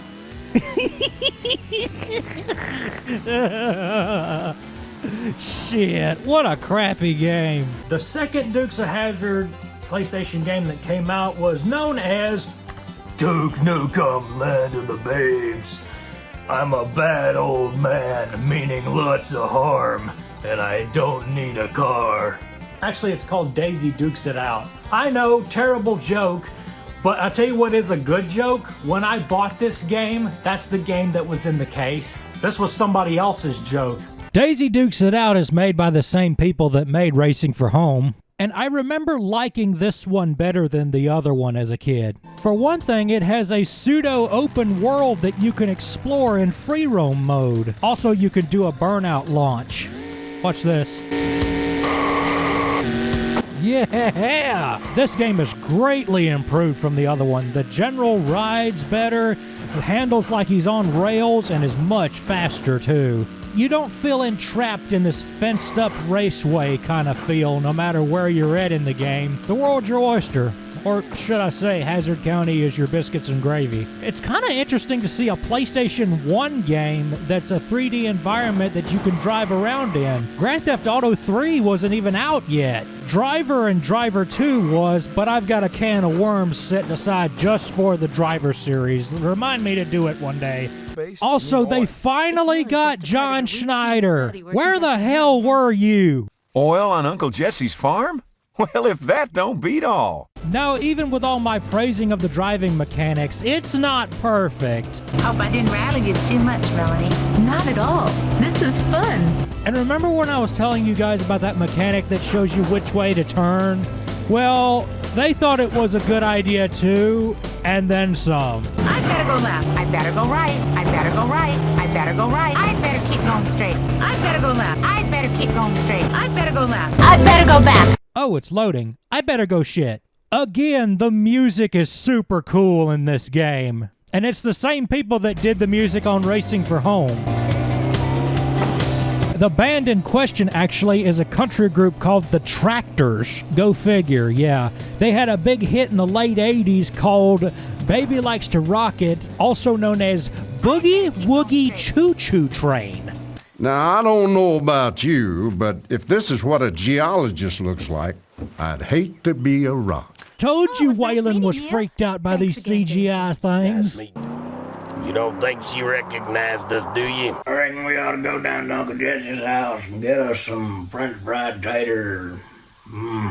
This game has your standard cop chases, just like Racing for Home did. It doesn't get much better than this. Only they're a little bit more, what's the word, fun? You got all this much more road to play with, and there's shortcuts everywhere. And there's one little extra feature I think is super cool just because it's just like the show. The loading screens are just like the commercial breaks. If a tree falls across a road in Hazard County, and there's no ramp for miles around, can the General Lee still make it? That's how the show used to cut to commercial. It would freeze frame on a cliffhanger. There's actually a wide variety of missions this time around, too. It's not just point A to point B stuff. There's fetch quests. There's times where you've got to take down other cars. Not as much as the other game, though.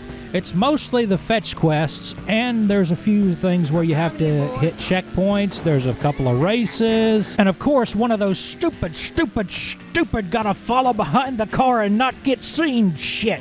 I hate that. There's Boggy Swamp. More like Creepy Swamp, if you ask me. Okay, Daphne. Seriously, that sounded like a Scooby-Doo line. Okay, there's not much more to say about Daisy Dukes It Out. It's because it's actually not that bad. It's way better than Racing for Home. But they had to come up with a plot for this one to tie everything together and give you reasons to do more stuff in the game. So here's what they came up with. Boss Hogg has a fucking tank hidden inside a swamp. Now the question on everybody's mind, well, my mind, does Boss Hogg drive the tank? I wish I could tell you that. No, it's piloted by new character number 38. I wish Boss was piloting it. We would have had a Metal Gear situation. It would have been Big Boss Hogg. Roscoe, my new invention, the Mean Green Machine, shall be the weapon that surpasses Metal Gear. Oh, I love it, I love it, I love it. We're going to surpass Metal Gear, boss. We're going to surpass Metal Gear. But it does get better. It makes up for this. How does it make up for this? A one-on-one General Lee versus tank showdown. Yes, you heard me. There is only one way to describe this beautiful event: with music.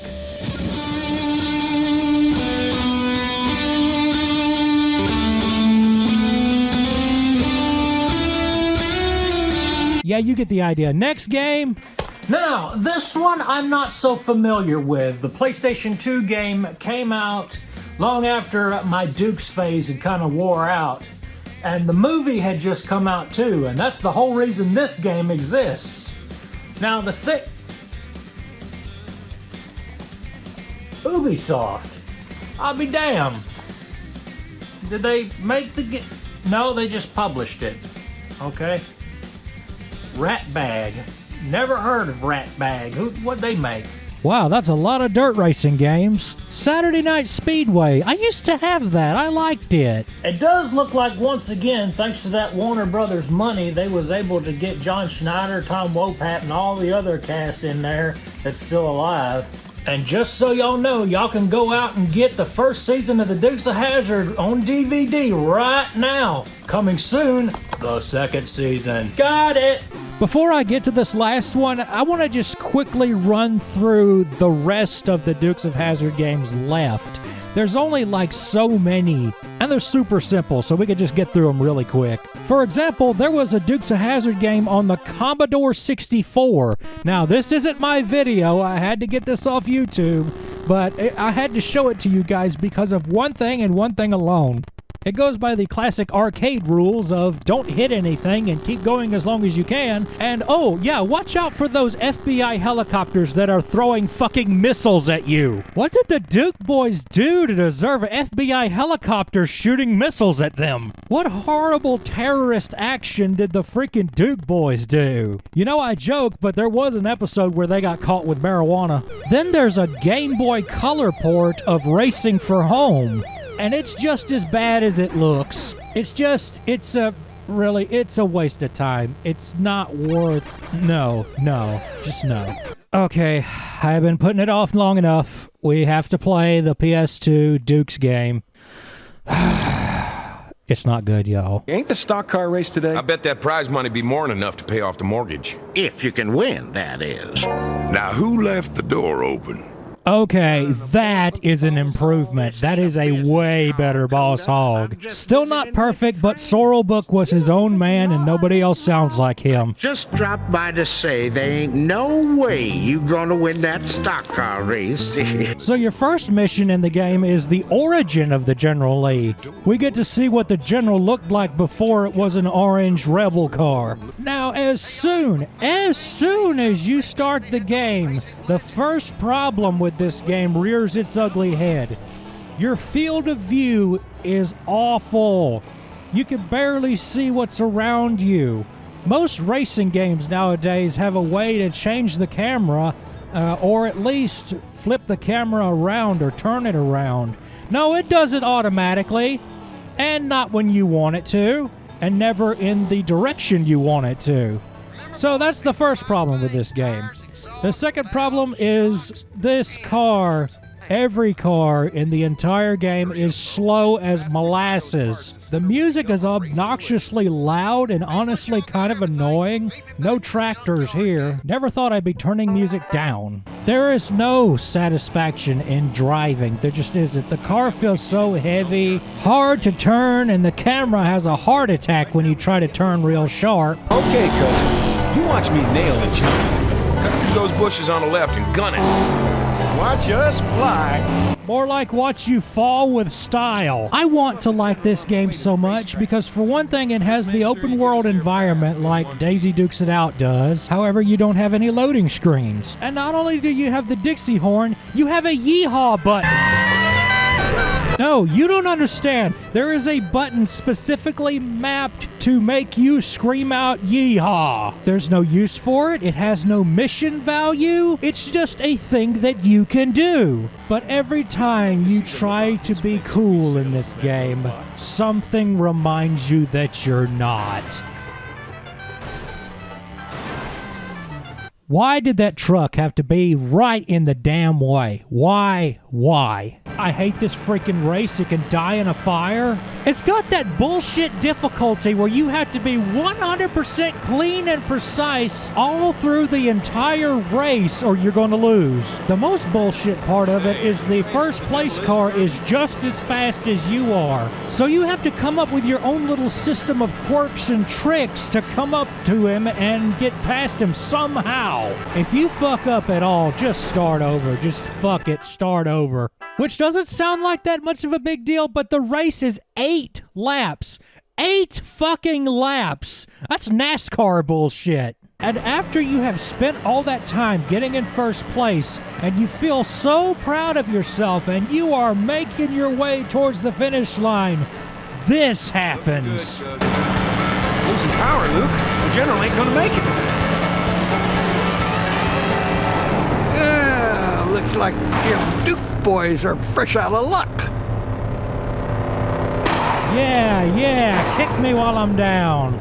Now, you want to know why that happened? Well, in that first cutscene we looked at, Roscoe was taking out a little insurance policy on the race. Decaf insurance with 2 sugars. That's right, you are going to lose the race no matter what. You know, it's shit like this that people like me who are on 4 antipsychotics don't need to be burdened with, because then I start grabbing for them. No!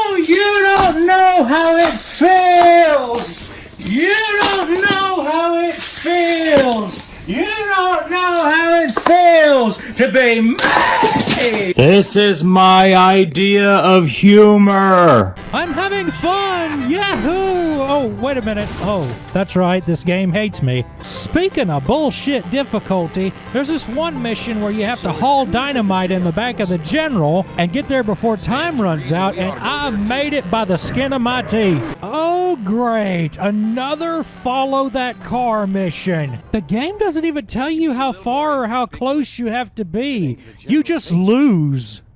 We lost Enos. I told you not to hang back so far. Guess Daisy will have to go on another picnic. You told me nothing! But the mission that finally did me in, the one that made me decide I didn't want to play this game anymore, was yet another follow that car mission in Uncle Jesse's truck. Oh my God. It makes me sick just looking at the back of this truck again. This mission was so bad, it made my recording software crash and I had to use a different one. And the problem with it is the same problem that was wrong with the other mission like this. You can only be so close to him, and you have to be so far away from him. By the time you get close enough to where you can see him, you're too close.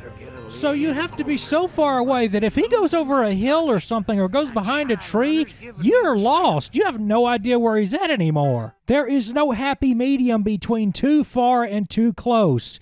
And you have to start the mission all the way back over again. And it's so long. You know what? You know what? Fuck this shit. Fuck it. I didn't expect this to be a good game. I expected it to at least be a little bit better than the PS1 games. I really didn't expect it to be so dadgum aggravating and hard that I can't even finish the review. I can't finish this game. I can't bring myself to finish this game. So you know what's gonna happen to this game? It's hot in here. You know what's gonna happen to this game? Give my regards to your father in hell. Well, I can honestly say good times had by all, just like they say on steamed hams. And, let's see. Twitter, I'm Stuart K Reilly.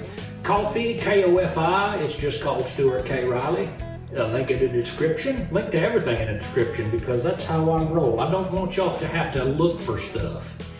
Now, Koffee thing now, what that does is that donates money to me. You don't have to donate very much. I don't even care if you don't donate but like $2.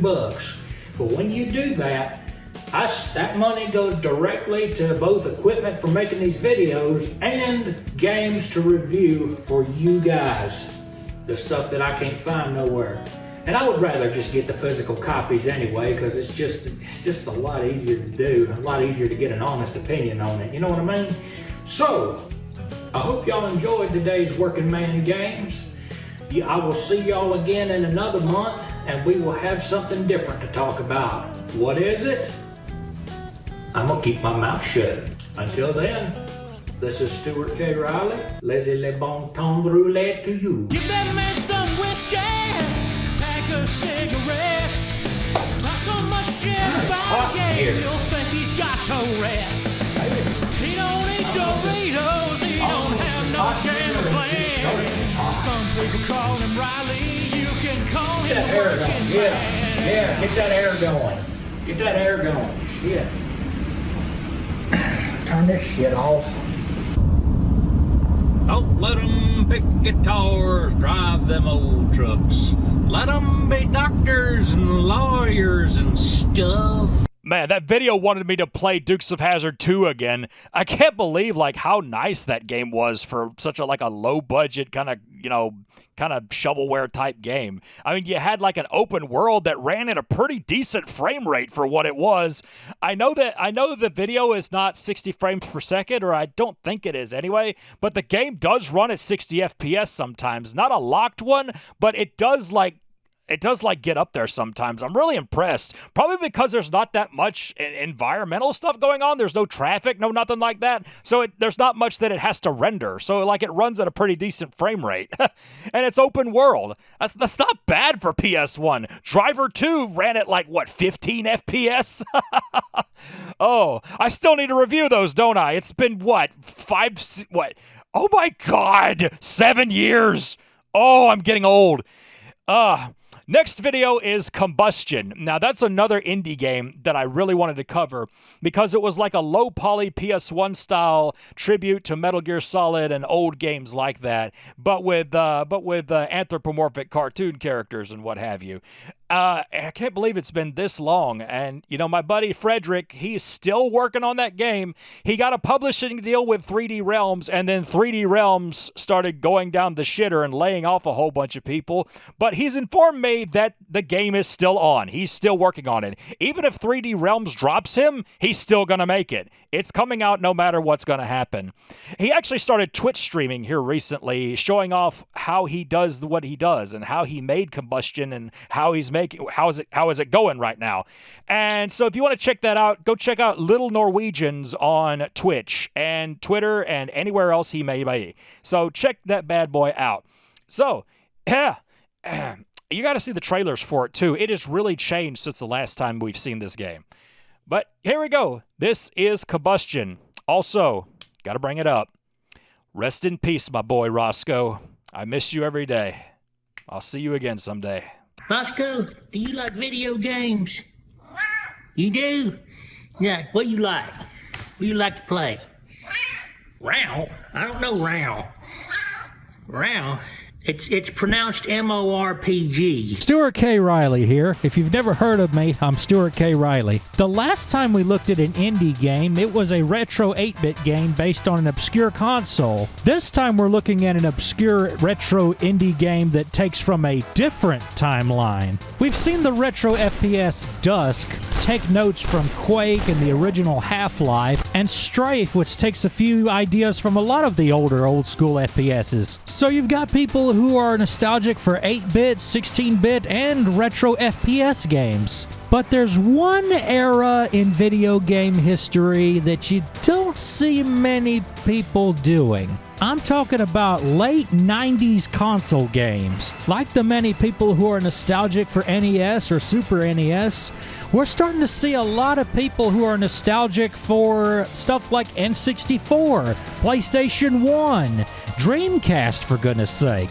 Some really solid proof of this would be how good the Resident Evil 2 remake is doing. The ratings are off the freaking charts, and everybody who loved the old game loves the new game. And a lot of people who haven't played the original want to play it now. And people are hungry for that nostalgia. One good example, look at their Steam store and see all of this retro shit that you can buy as DLC. I mean, we've got PS1 character models, we've got the original PlayStation 1 soundtrack and sound effects. We already know nostalgia sells, right? But now, what we considered new is old now. And what is old is retro and nostalgic. So, Metal Gear Solid and Resident Evil could easily be called a retro game. Now that I'm through spilling all that bullshit out, how about I actually introduce you to the fucking game of the day? This game is something that I just described. It's a retro game that is styled like the late 90s era of video games, or as they call it, low poly graphics. Created by a little Norwegian known as Fredrik Strum and his development studio Retro Dungeon, this game is currently on Kickstarter with about a month left and is already $4,000 of its $5,000 goal. It's not done, but there's a demo available and we're gonna play it. Y'all, this is Combustion.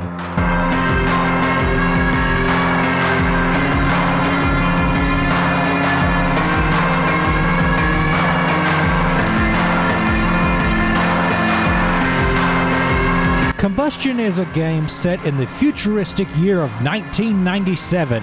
Somewhere in an undisclosed location, there exists a mass of oil rigs all tied together. These oil rigs make up the city of Norun, and like any city, it has a police force that tries to keep crime to a minimum. And that leads us to our main character, Calico, a police officer also known as PC-31. In Combustion, we help him kick crime in the butt. But we don't just kill enemies. We can, but we're encouraged to take them out with non-lethal force and arrest them. No doubt as the game progresses and develops more and more, we'll see more reason to incapacitate and arrest other than kill enemies.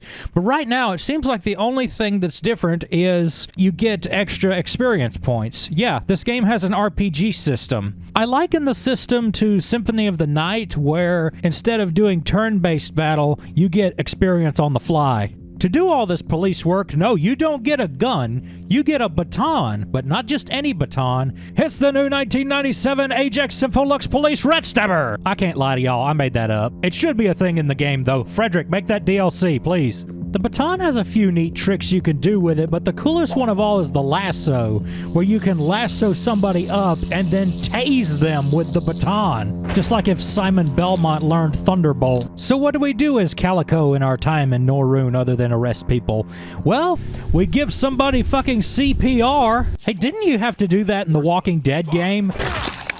That was a cool death. Gameplay footage. Guys, look at these graphics, man. Look at that lighting. Look at the atmosphere of this freaking game, okay? Soak it in like the rain falling on Calico's head. To be based around old school graphics, this is a beautiful game. So many little particle effects and little cloud and smoke effects and all that good stuff. It's just gorgeous. These graphics just give me this overall feeling like I'm playing Silent Hill 1 or Metal Gear Solid, or how about a weird one, Dino Crisis. And I love how oversaturated all the colors are. Everything just pops out at you, even the little Soliton radar at the top right. As you can tell, I just spent so much time just looking at this game, getting in first-person view and just fucking around looking at everything, seeing what all I could find. And it was during all that I met my first enemy of the game.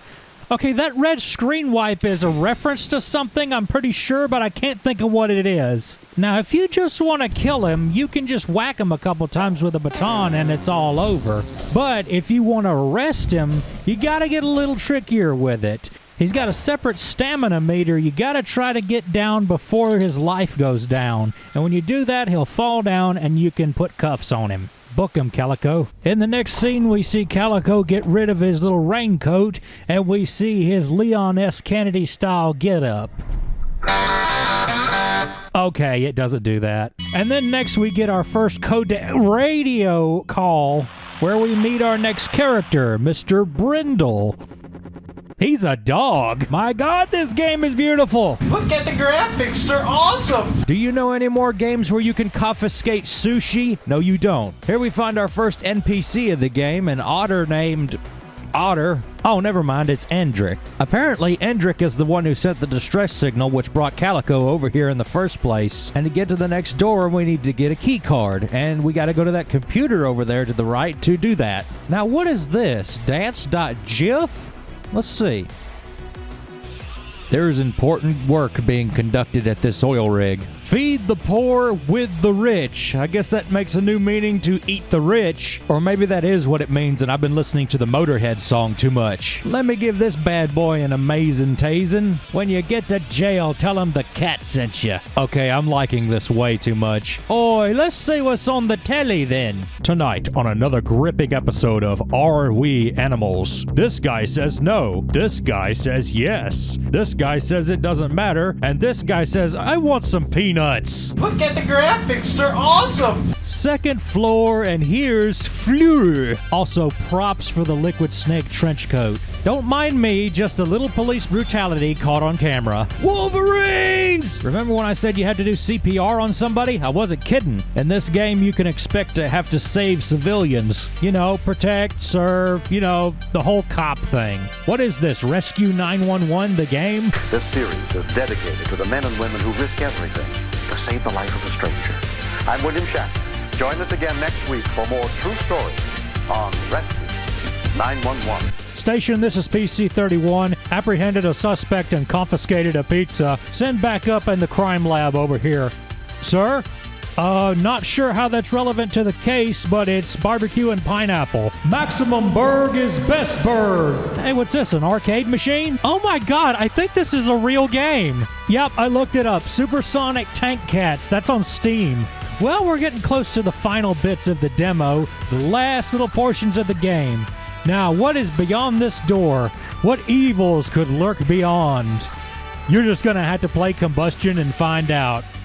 I'm gonna leave this portion for y'all. Aside from the main game, there's also a VR training stage which has 3 levels you can go through that introduce you to the game, and it's very NGS1 inspired. You get to learn all the little tricks you can do throughout the game, like the jumps and the rolls, the jump and roll, whatever the hell this thing is. Either way, you get to jump through freaking lasers. I'm gonna beat up this target with my kick-ass release baton, tase. Tase, yeah, sure. Tase and snare, beat and switch, bait and switch, rip and tear. I win? This is where I should mention it's a very small development team making this, and it's in Unity, which despite having lots of potential, has a big stigma about it. And this game, when I first got it, had its share of glitches. Honestly, throughout my whole gameplay on this build, this is the first time I've encountered a glitch. But we've got to cut Frederick some slack. He's just about the only person working on this game, although he has a soundtrack composer and a tester, apparently. But for the most part, the game has run with no problems on the newest build. So, now that I've shown you Combustion, I've showed you the gameplay, I've told you the story, I've told you what to expect from it, since it's just a demo and it's not a full game yet, here's what I would like to see in Combustion. Instead of having DLC material, have unlockable material. Like things you unlock from doing things in the game, just like you used to back in the old days. Be an awesome player and get cool stuff, you know.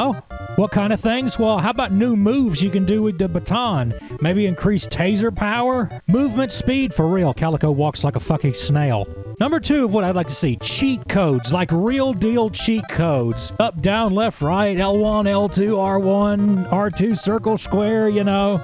Or if failing that, cheats you can unlock after you beat the game one time or something. I'd like to see a little bit more variety in the moves that Calico can do. I'd like to see not just a somersault, but I'd like to see a full-on jump, maybe a sprint button, more baton moves. Now, one could argue that the lack of moves could be just the idea of keeping it simple. And if that's the case, well, that's cool too. One thing I didn't mention that's in the game is this little selection screen. It asks you if you smoke, and it also asks you what political party you voted for. And there's like 4 or 5 of them, and you could even choose not to vote. So far, it doesn't seem to change the game in any way, but it might in the future. So, we're at the ass end of the video. What's my thoughts? Okay, Combustion has a lot of potential to be a great game if it's completed. If it's completed. I want to make that completely clear. This is a very early release demo of what the game is actually going to be. It's actually, according to Frederick, going to be very big, very nice, and all that good stuff. I really hope that he's able to get it done. I hope he gets more people on his development team other than him, a musician, and that's about it. Roscoe, what's your review of the game?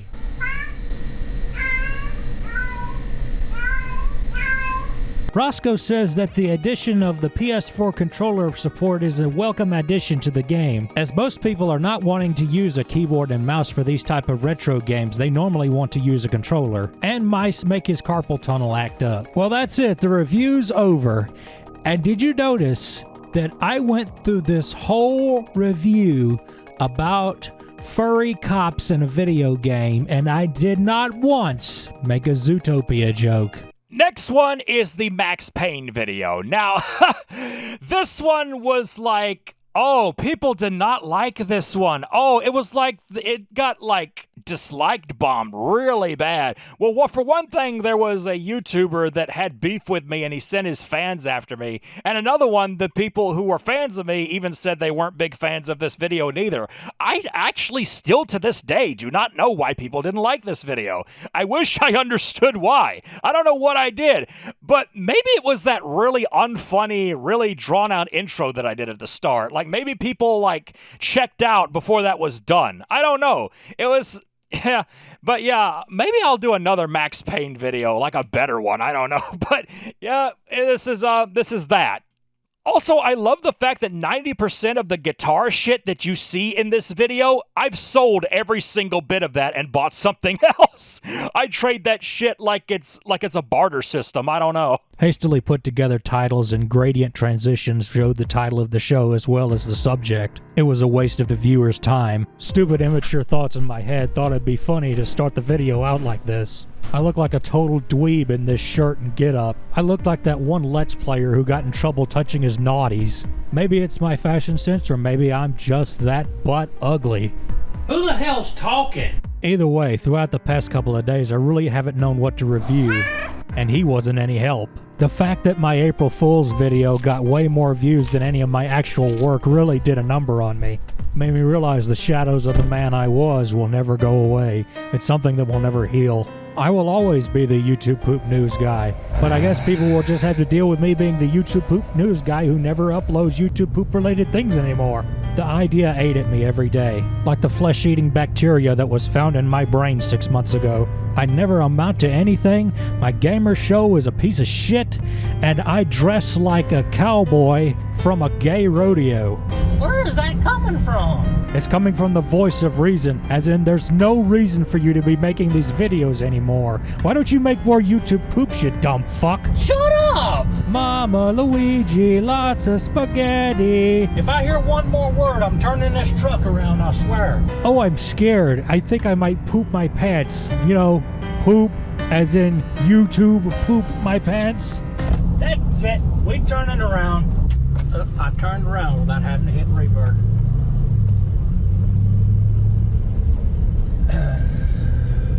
So Max Payne, I believe the first one came out in, what was it, 2001 on the PlayStation 2, and then they had a PC version and they had an Xbox version.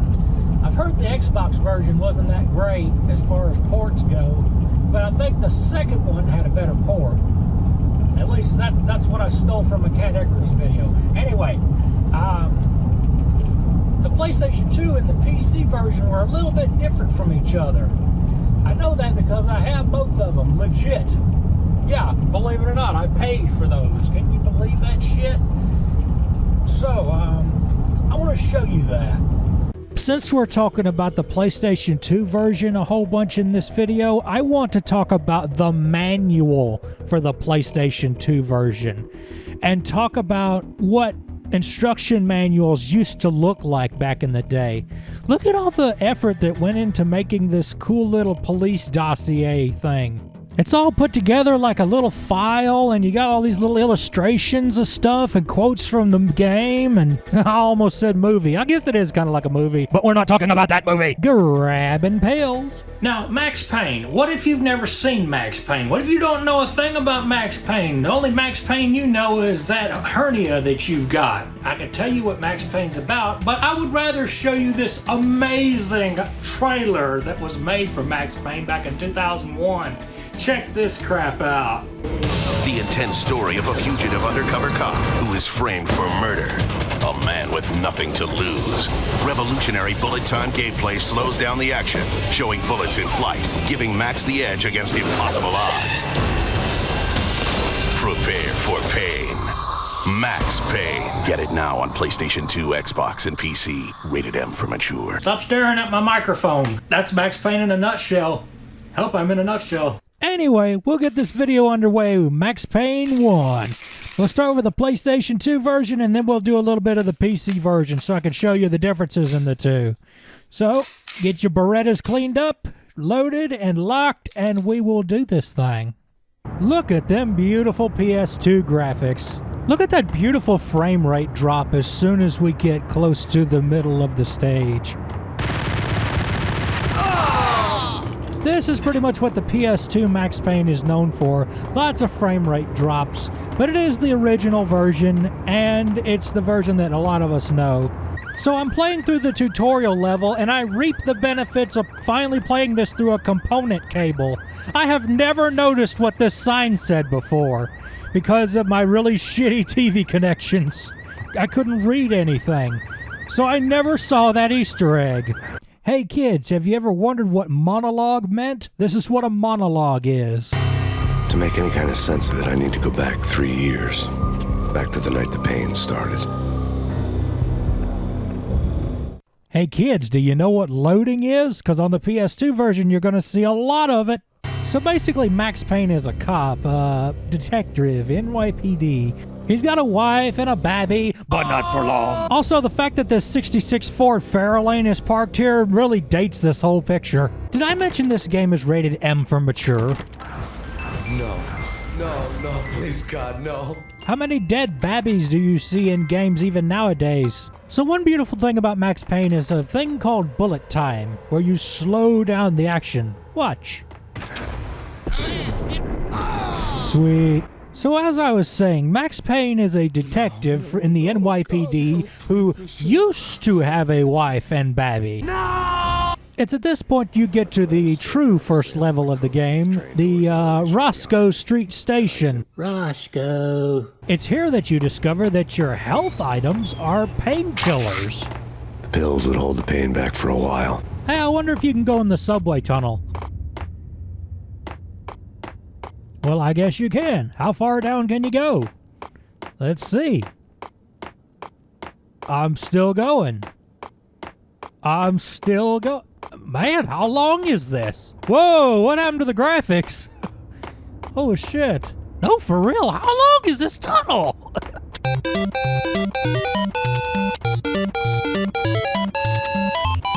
Oh, wow, it actually has an end. It's like a caved-in spot here. I guess that's the end of it, huh? Do I have to walk? I gotta walk all the way back. I have to. Whoa! Holy crap! The fucking subway just spawned out of that wall. Well, back where we was. Something that Max Payne relied heavily on was scripted events where you would hear enemies talking to each other. This sounds like boring old news, but this was a new thing at the time. Didn't the train go already? No idea. Let's just wait and see. It was kind of a nifty way of alerting you that enemies were nearby, too. Yeah, he's dead all right. Hey, it's me. And instances like that is where shoot dodging and bullet time come in real handy. Also, can we time out so I can talk about all the Desert Eagles in this game? Why do so many of the bad guys have Desert Eagles? Desert Eagle is not an inexpensive gun, y'all. That's a very expensive gun that takes very expensive ammo. Like, the smallest thing you can get for it's a .357 Magnum, but half the freaking early enemies in the game have this damn gun. You know they're about $1,500 to $2,000 a pop? I don't even have a Desert Eagle, and I've got an arsenal. I tell you what I did pick up here recently. I picked up this badass little 10mm mama. Also, I do have 2 Berettas I can dual wield. I tell you who else can dual wield 2 Berettas. Old Maxi Payne. Look at him handle them things in slow-mo. Look at him run out of ammo and switch to a pump shotgun. Action shot, yeah. Ladies and gentlemen, it's the pain in the butt. Pain to the max. You're killing me. I got something for the boss. Lupino around? That kind of depends on who's asking. A friend or a junk squad plan. I looked it up. It's a thing. Another thing Max Payne had that a lot of other games didn't have at the time was interaction with a lot of random objects in the game. Objects that had no bearing on the plot or anything. It's just you could play with the soda machine or the vending machine or the sink or the toilet. Now this is something we take for granted and we see in just about every game now, but this was a new thing at the time. Also, this is a pretty famous scripted event. Now and again, you would find television sets that had a show playing. In fact, Max Payne may be the first game ever to do that. I don't know. Also, please indulge me in this for just a second. My lady. My lord. My lady. My lord. My lady. My lord. My lady. My lord. There's also this infamously freaky scene. The flamingo speaks. He can speak here. It says, Mirrors are more fun than television. that's mirrors are more fun than television. They are? Huh, so that's what I look like without a work shirt on. Also, there's junkies in this game. Yeah, drug junkies. And if you shoot them, you hear the greatest death sound in any game ever. So Max Payne has 3 chapters. In the first chapter, you'll mostly be killing mafia folk. They're trafficking a new designer drug that the people who killed Max Payne's babby and wife were high on at the time. They're getting the drug straight from the source, which is a place called Acer Corporation. I think you know them pretty well. On the first few levels of the first chapter, you may not have to use bullet time all that much, but near the end of the first chapter, it becomes pretty clear that you have to survive. It really helps that you can actually see where the bullets are flying, too. Sometimes you'll even get these cool little kill cams at the end of your bloodshed, which combined with bullet time looks pretty awesome.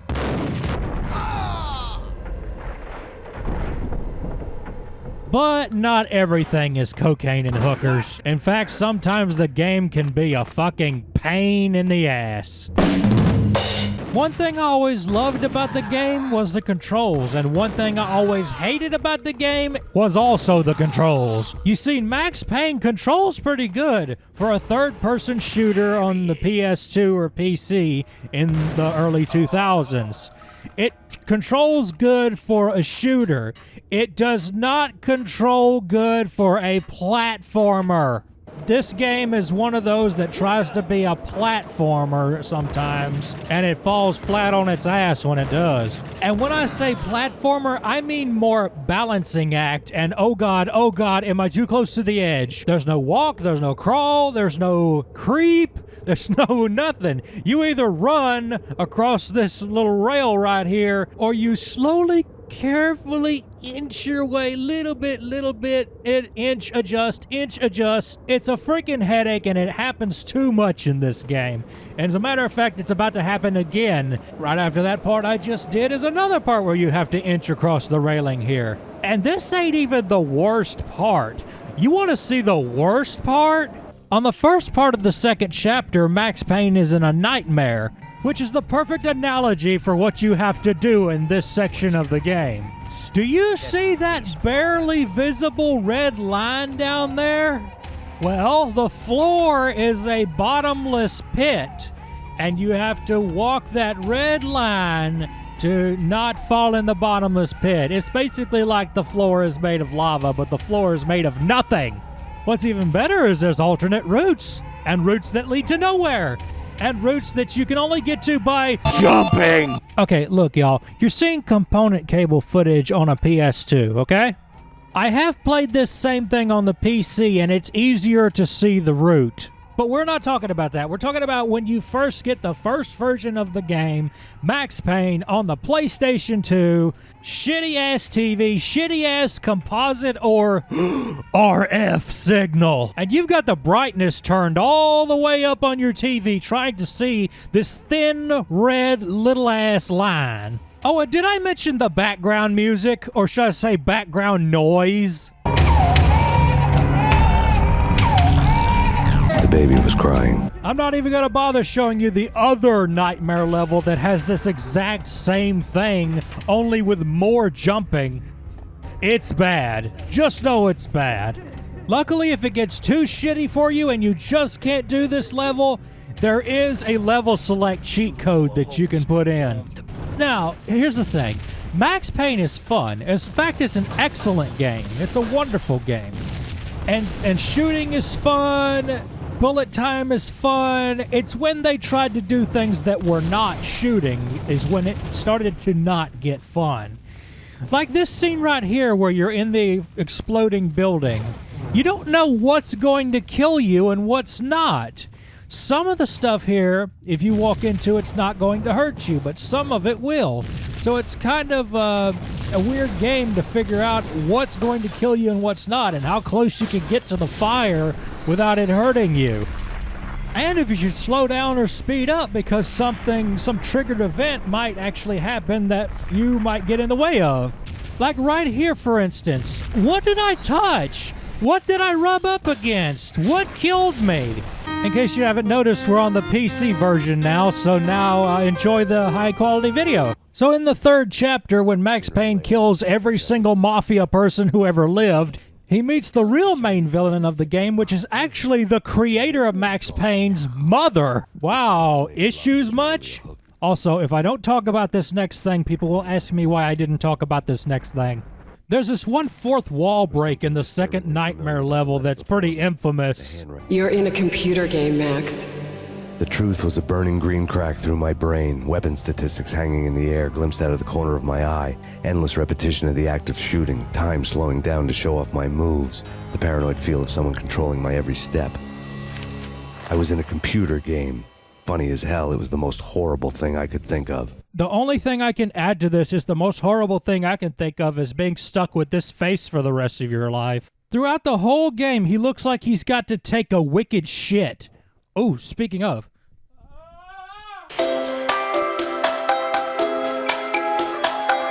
Unfortunately, after you get to the third chapter of the game, the levels all start to kind of run together. I mean, they're different levels set in different places, but the game starts to feel a little one-dimensional. Plus, you're not killing mafia guys anymore. You're killing ski mask guys, and it makes it kind of Call of Duty-ish. You do get to kill some Men in Black dudes later on. It does get better near the end, though. Right at the end where you're in the Acer building. The design of the level is very interesting, and as soon as you walk through the door, you get your nutsack ripped open. And this is at the lowest difficulty level. Well, I took care of that problem. Now I can just get over here and take care of whatever next Wait a minute. Is that bombs? What? Oh, okay. Apparently that was 3 guys with grenade launchers. Well, I've got a little surprise for them. Scopey. Oh. We know you're over there. Shit, I'm almost dead. Oh, I got him. Okay, got one. I got one. Now I get the other one. I got two. Oh, no. I am playing the game in a legitimate manner with legitimate rules. There's nothing. You cheated not only the game, but yourself. You didn't grow, you didn't improve. You took a shortcut and gained nothing. You experienced a hollow victory. I'm gonna be honest with you guys. I've only ever beaten Max Payne legitimately with no cheat codes once in my entire life, and that was the PS2 version. And that version's the easier one. I know there's people out there who think this is the easiest fucking game in the world, but I'm not one of them, man. This game is hard on my nuts. Like driving a tractor with a metal seat going down a cotton field sideways. Anyway, Max knocks over a tower on top of a helicopter with the Wicked Witch is dead. And then it was all over. And it is over for us. That is the end of this review, and that's all I'm going to do of this review. Fuck this review. So what did we learn about Max Payne today, kids? All these modern games out, is Max Payne still a good game in 2019? I would say so. It's not perfect. It wasn't perfect back then, though. So I think it's still solid. I think it's still very solid. And there's still a whole lot of people that think so. There's still many, many people that think Max Payne is a wonderful game. And I'm one of them. It's not perfect, but it's good. So my rating for this game, and I don't normally do ratings, but I think it's worth it for this one. And I give it a rating of this. It's still good. I'm glad you liked this video.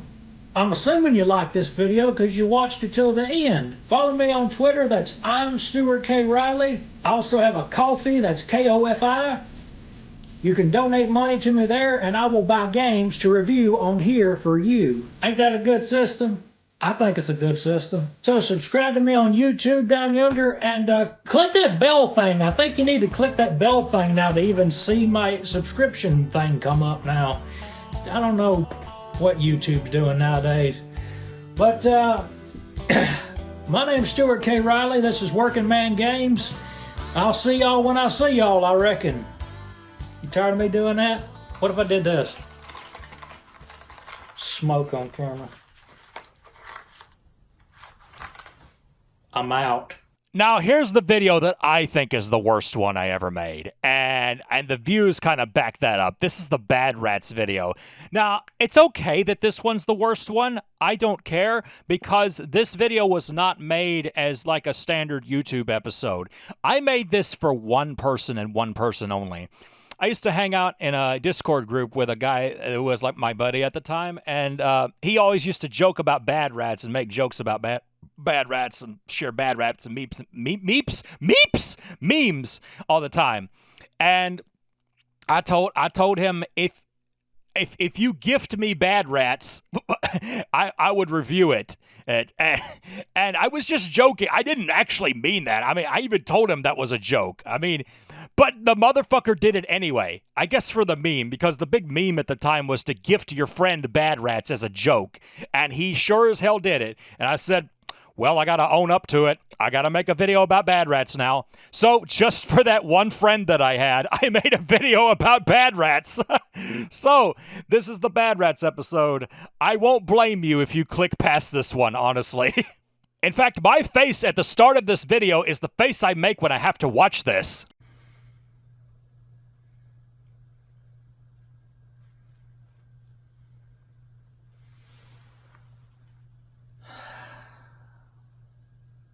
Bad Rats. Got laid off from his job, not a penny to his name. Thought he'd make some extra money playing some shitty game. He don't eat Doritos, he don't have no game of clan. Some people call him Riley, you can call him the working man. You know, I go out of my way to look at casual games nobody but a redneck with me would care about. I look at these obscure games, indie games, and on the rare occasion I look up straight up crap.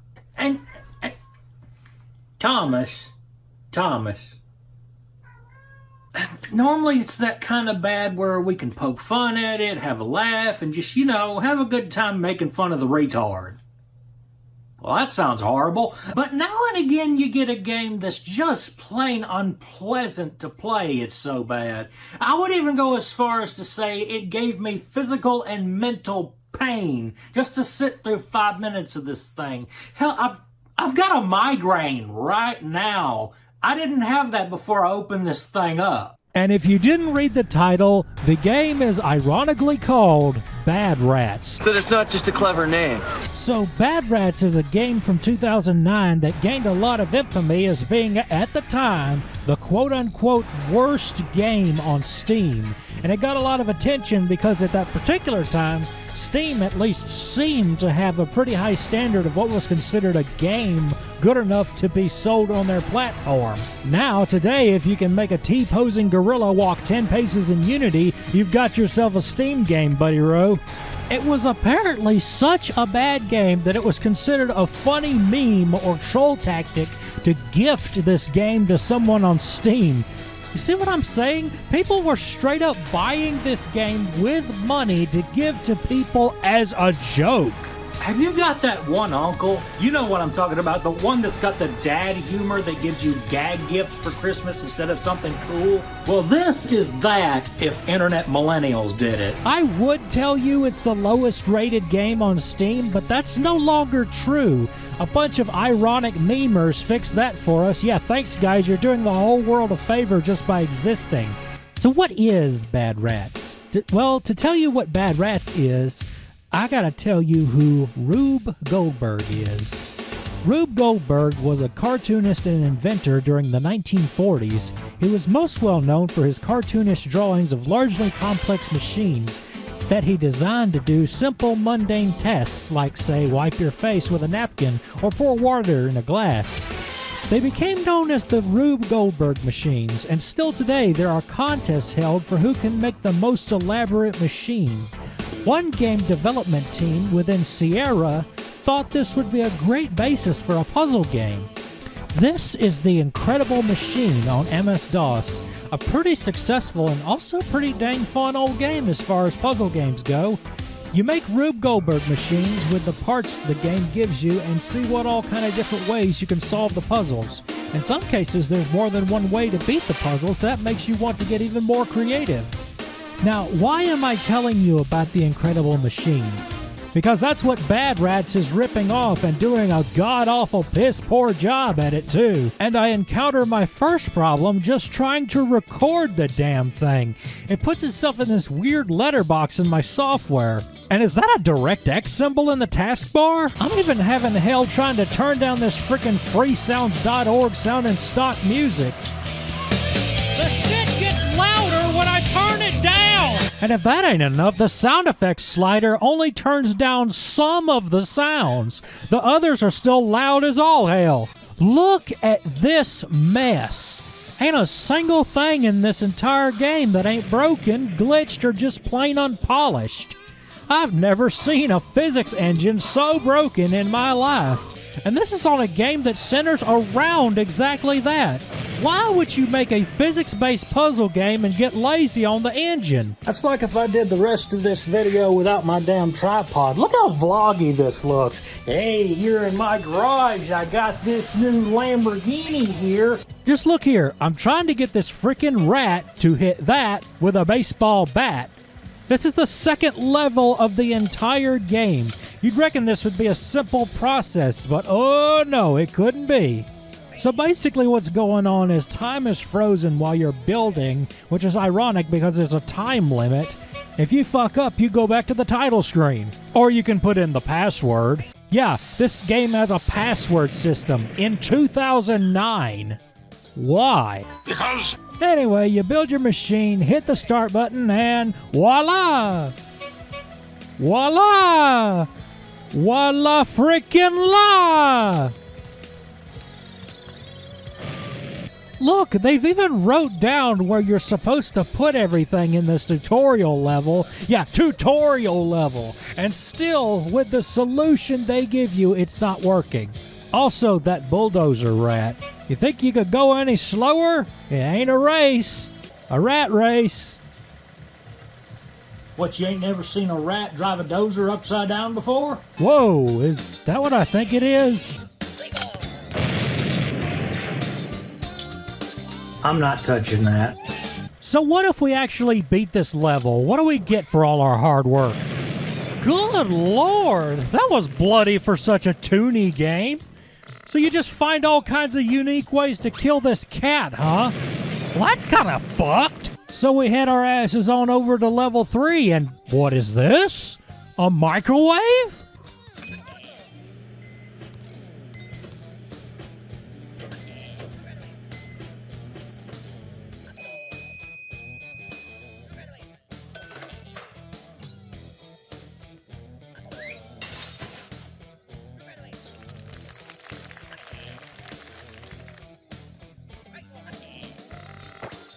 I have a question. What the fuck? That ain't funny. That is messed up, dude. Microwaving a cat. Ain't it, Roscoe? Man, you gotta be a messed up person in the head to even think of stuff like microwaving a cat. What twisted fuck made this game? Who made this? Oh, okay. Apparently the game's developer, Augusto Below, said the game was intended to be humorous. Well, you got a fucked up sense of humor, Augusto Bulo. And in my personal, honest opinion, you need Jesus. Honestly, that's most of the game. You just kill cats with rats, and the physics engine sucks, so you don't really kill that many cats because you can't kill them.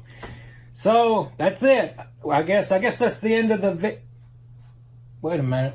What is this? What is this? In May 2010, the game was acquired by Strategy First. A sequel, Bad Rat Show, was released exactly 7 years later on July 20th, 2016. There's another one?! Yes, in 2016, its new owners came out with Bad Rats 2, but they didn't call it Bad Rats 2. They called it The Bad Rat Show, or just Bad Rat Show. Unlike the first game where it was a shitty game that got meme fame, this is an intentionally bad game that people forgot about real quick, if anybody ever heard about it. Just imagine for a moment if Tommy Wiseau made a sequel to The Room and made it a super try-hard meme fest. The difference being, some people probably are asking for a sequel to The Room. Surely there wasn't enough demand that we needed a sequel to Bad Rats. I wouldn't have thought so either, but here we are. Are you here to kill all the cats? So let's begin!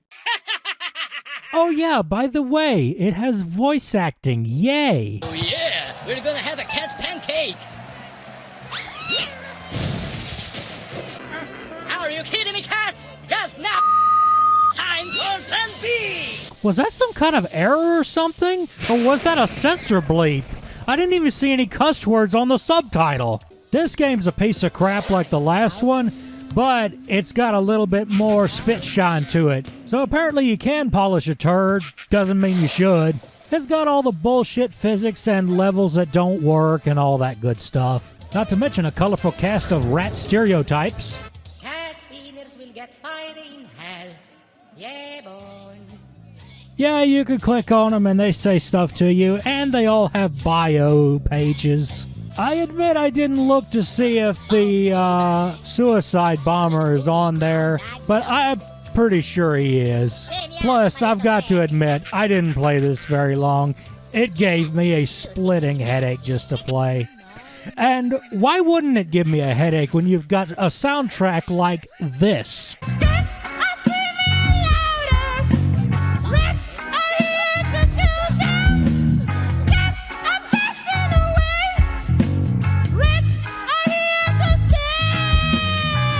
Hey, all you people who work in those assisted suicide clinics, I've got a treat for y'all. Oh my God. I only made it to like the 4th level of Bad Rat's show before I just could not take anymore. I don't often just quit video games like that unless they're just extremely bad, and that is extremely bad. Not even in a so bad it's good way. It's just terrible. It's terrible at trying to be terrible. But you want to know the worst part about Bad Rat's show? Bad Rats is 99 cents on Steam when it's not on sale. Bad Rat's show is $2. And I had to buy it. Nobody gifted me Bad Rat's show. I had to buy it with my own money. $2 I will never get back. I have infested my computer with these horrible vermin, and I feel dirty. I never want to see another thing rodent-related again. Except this, that movie rocked.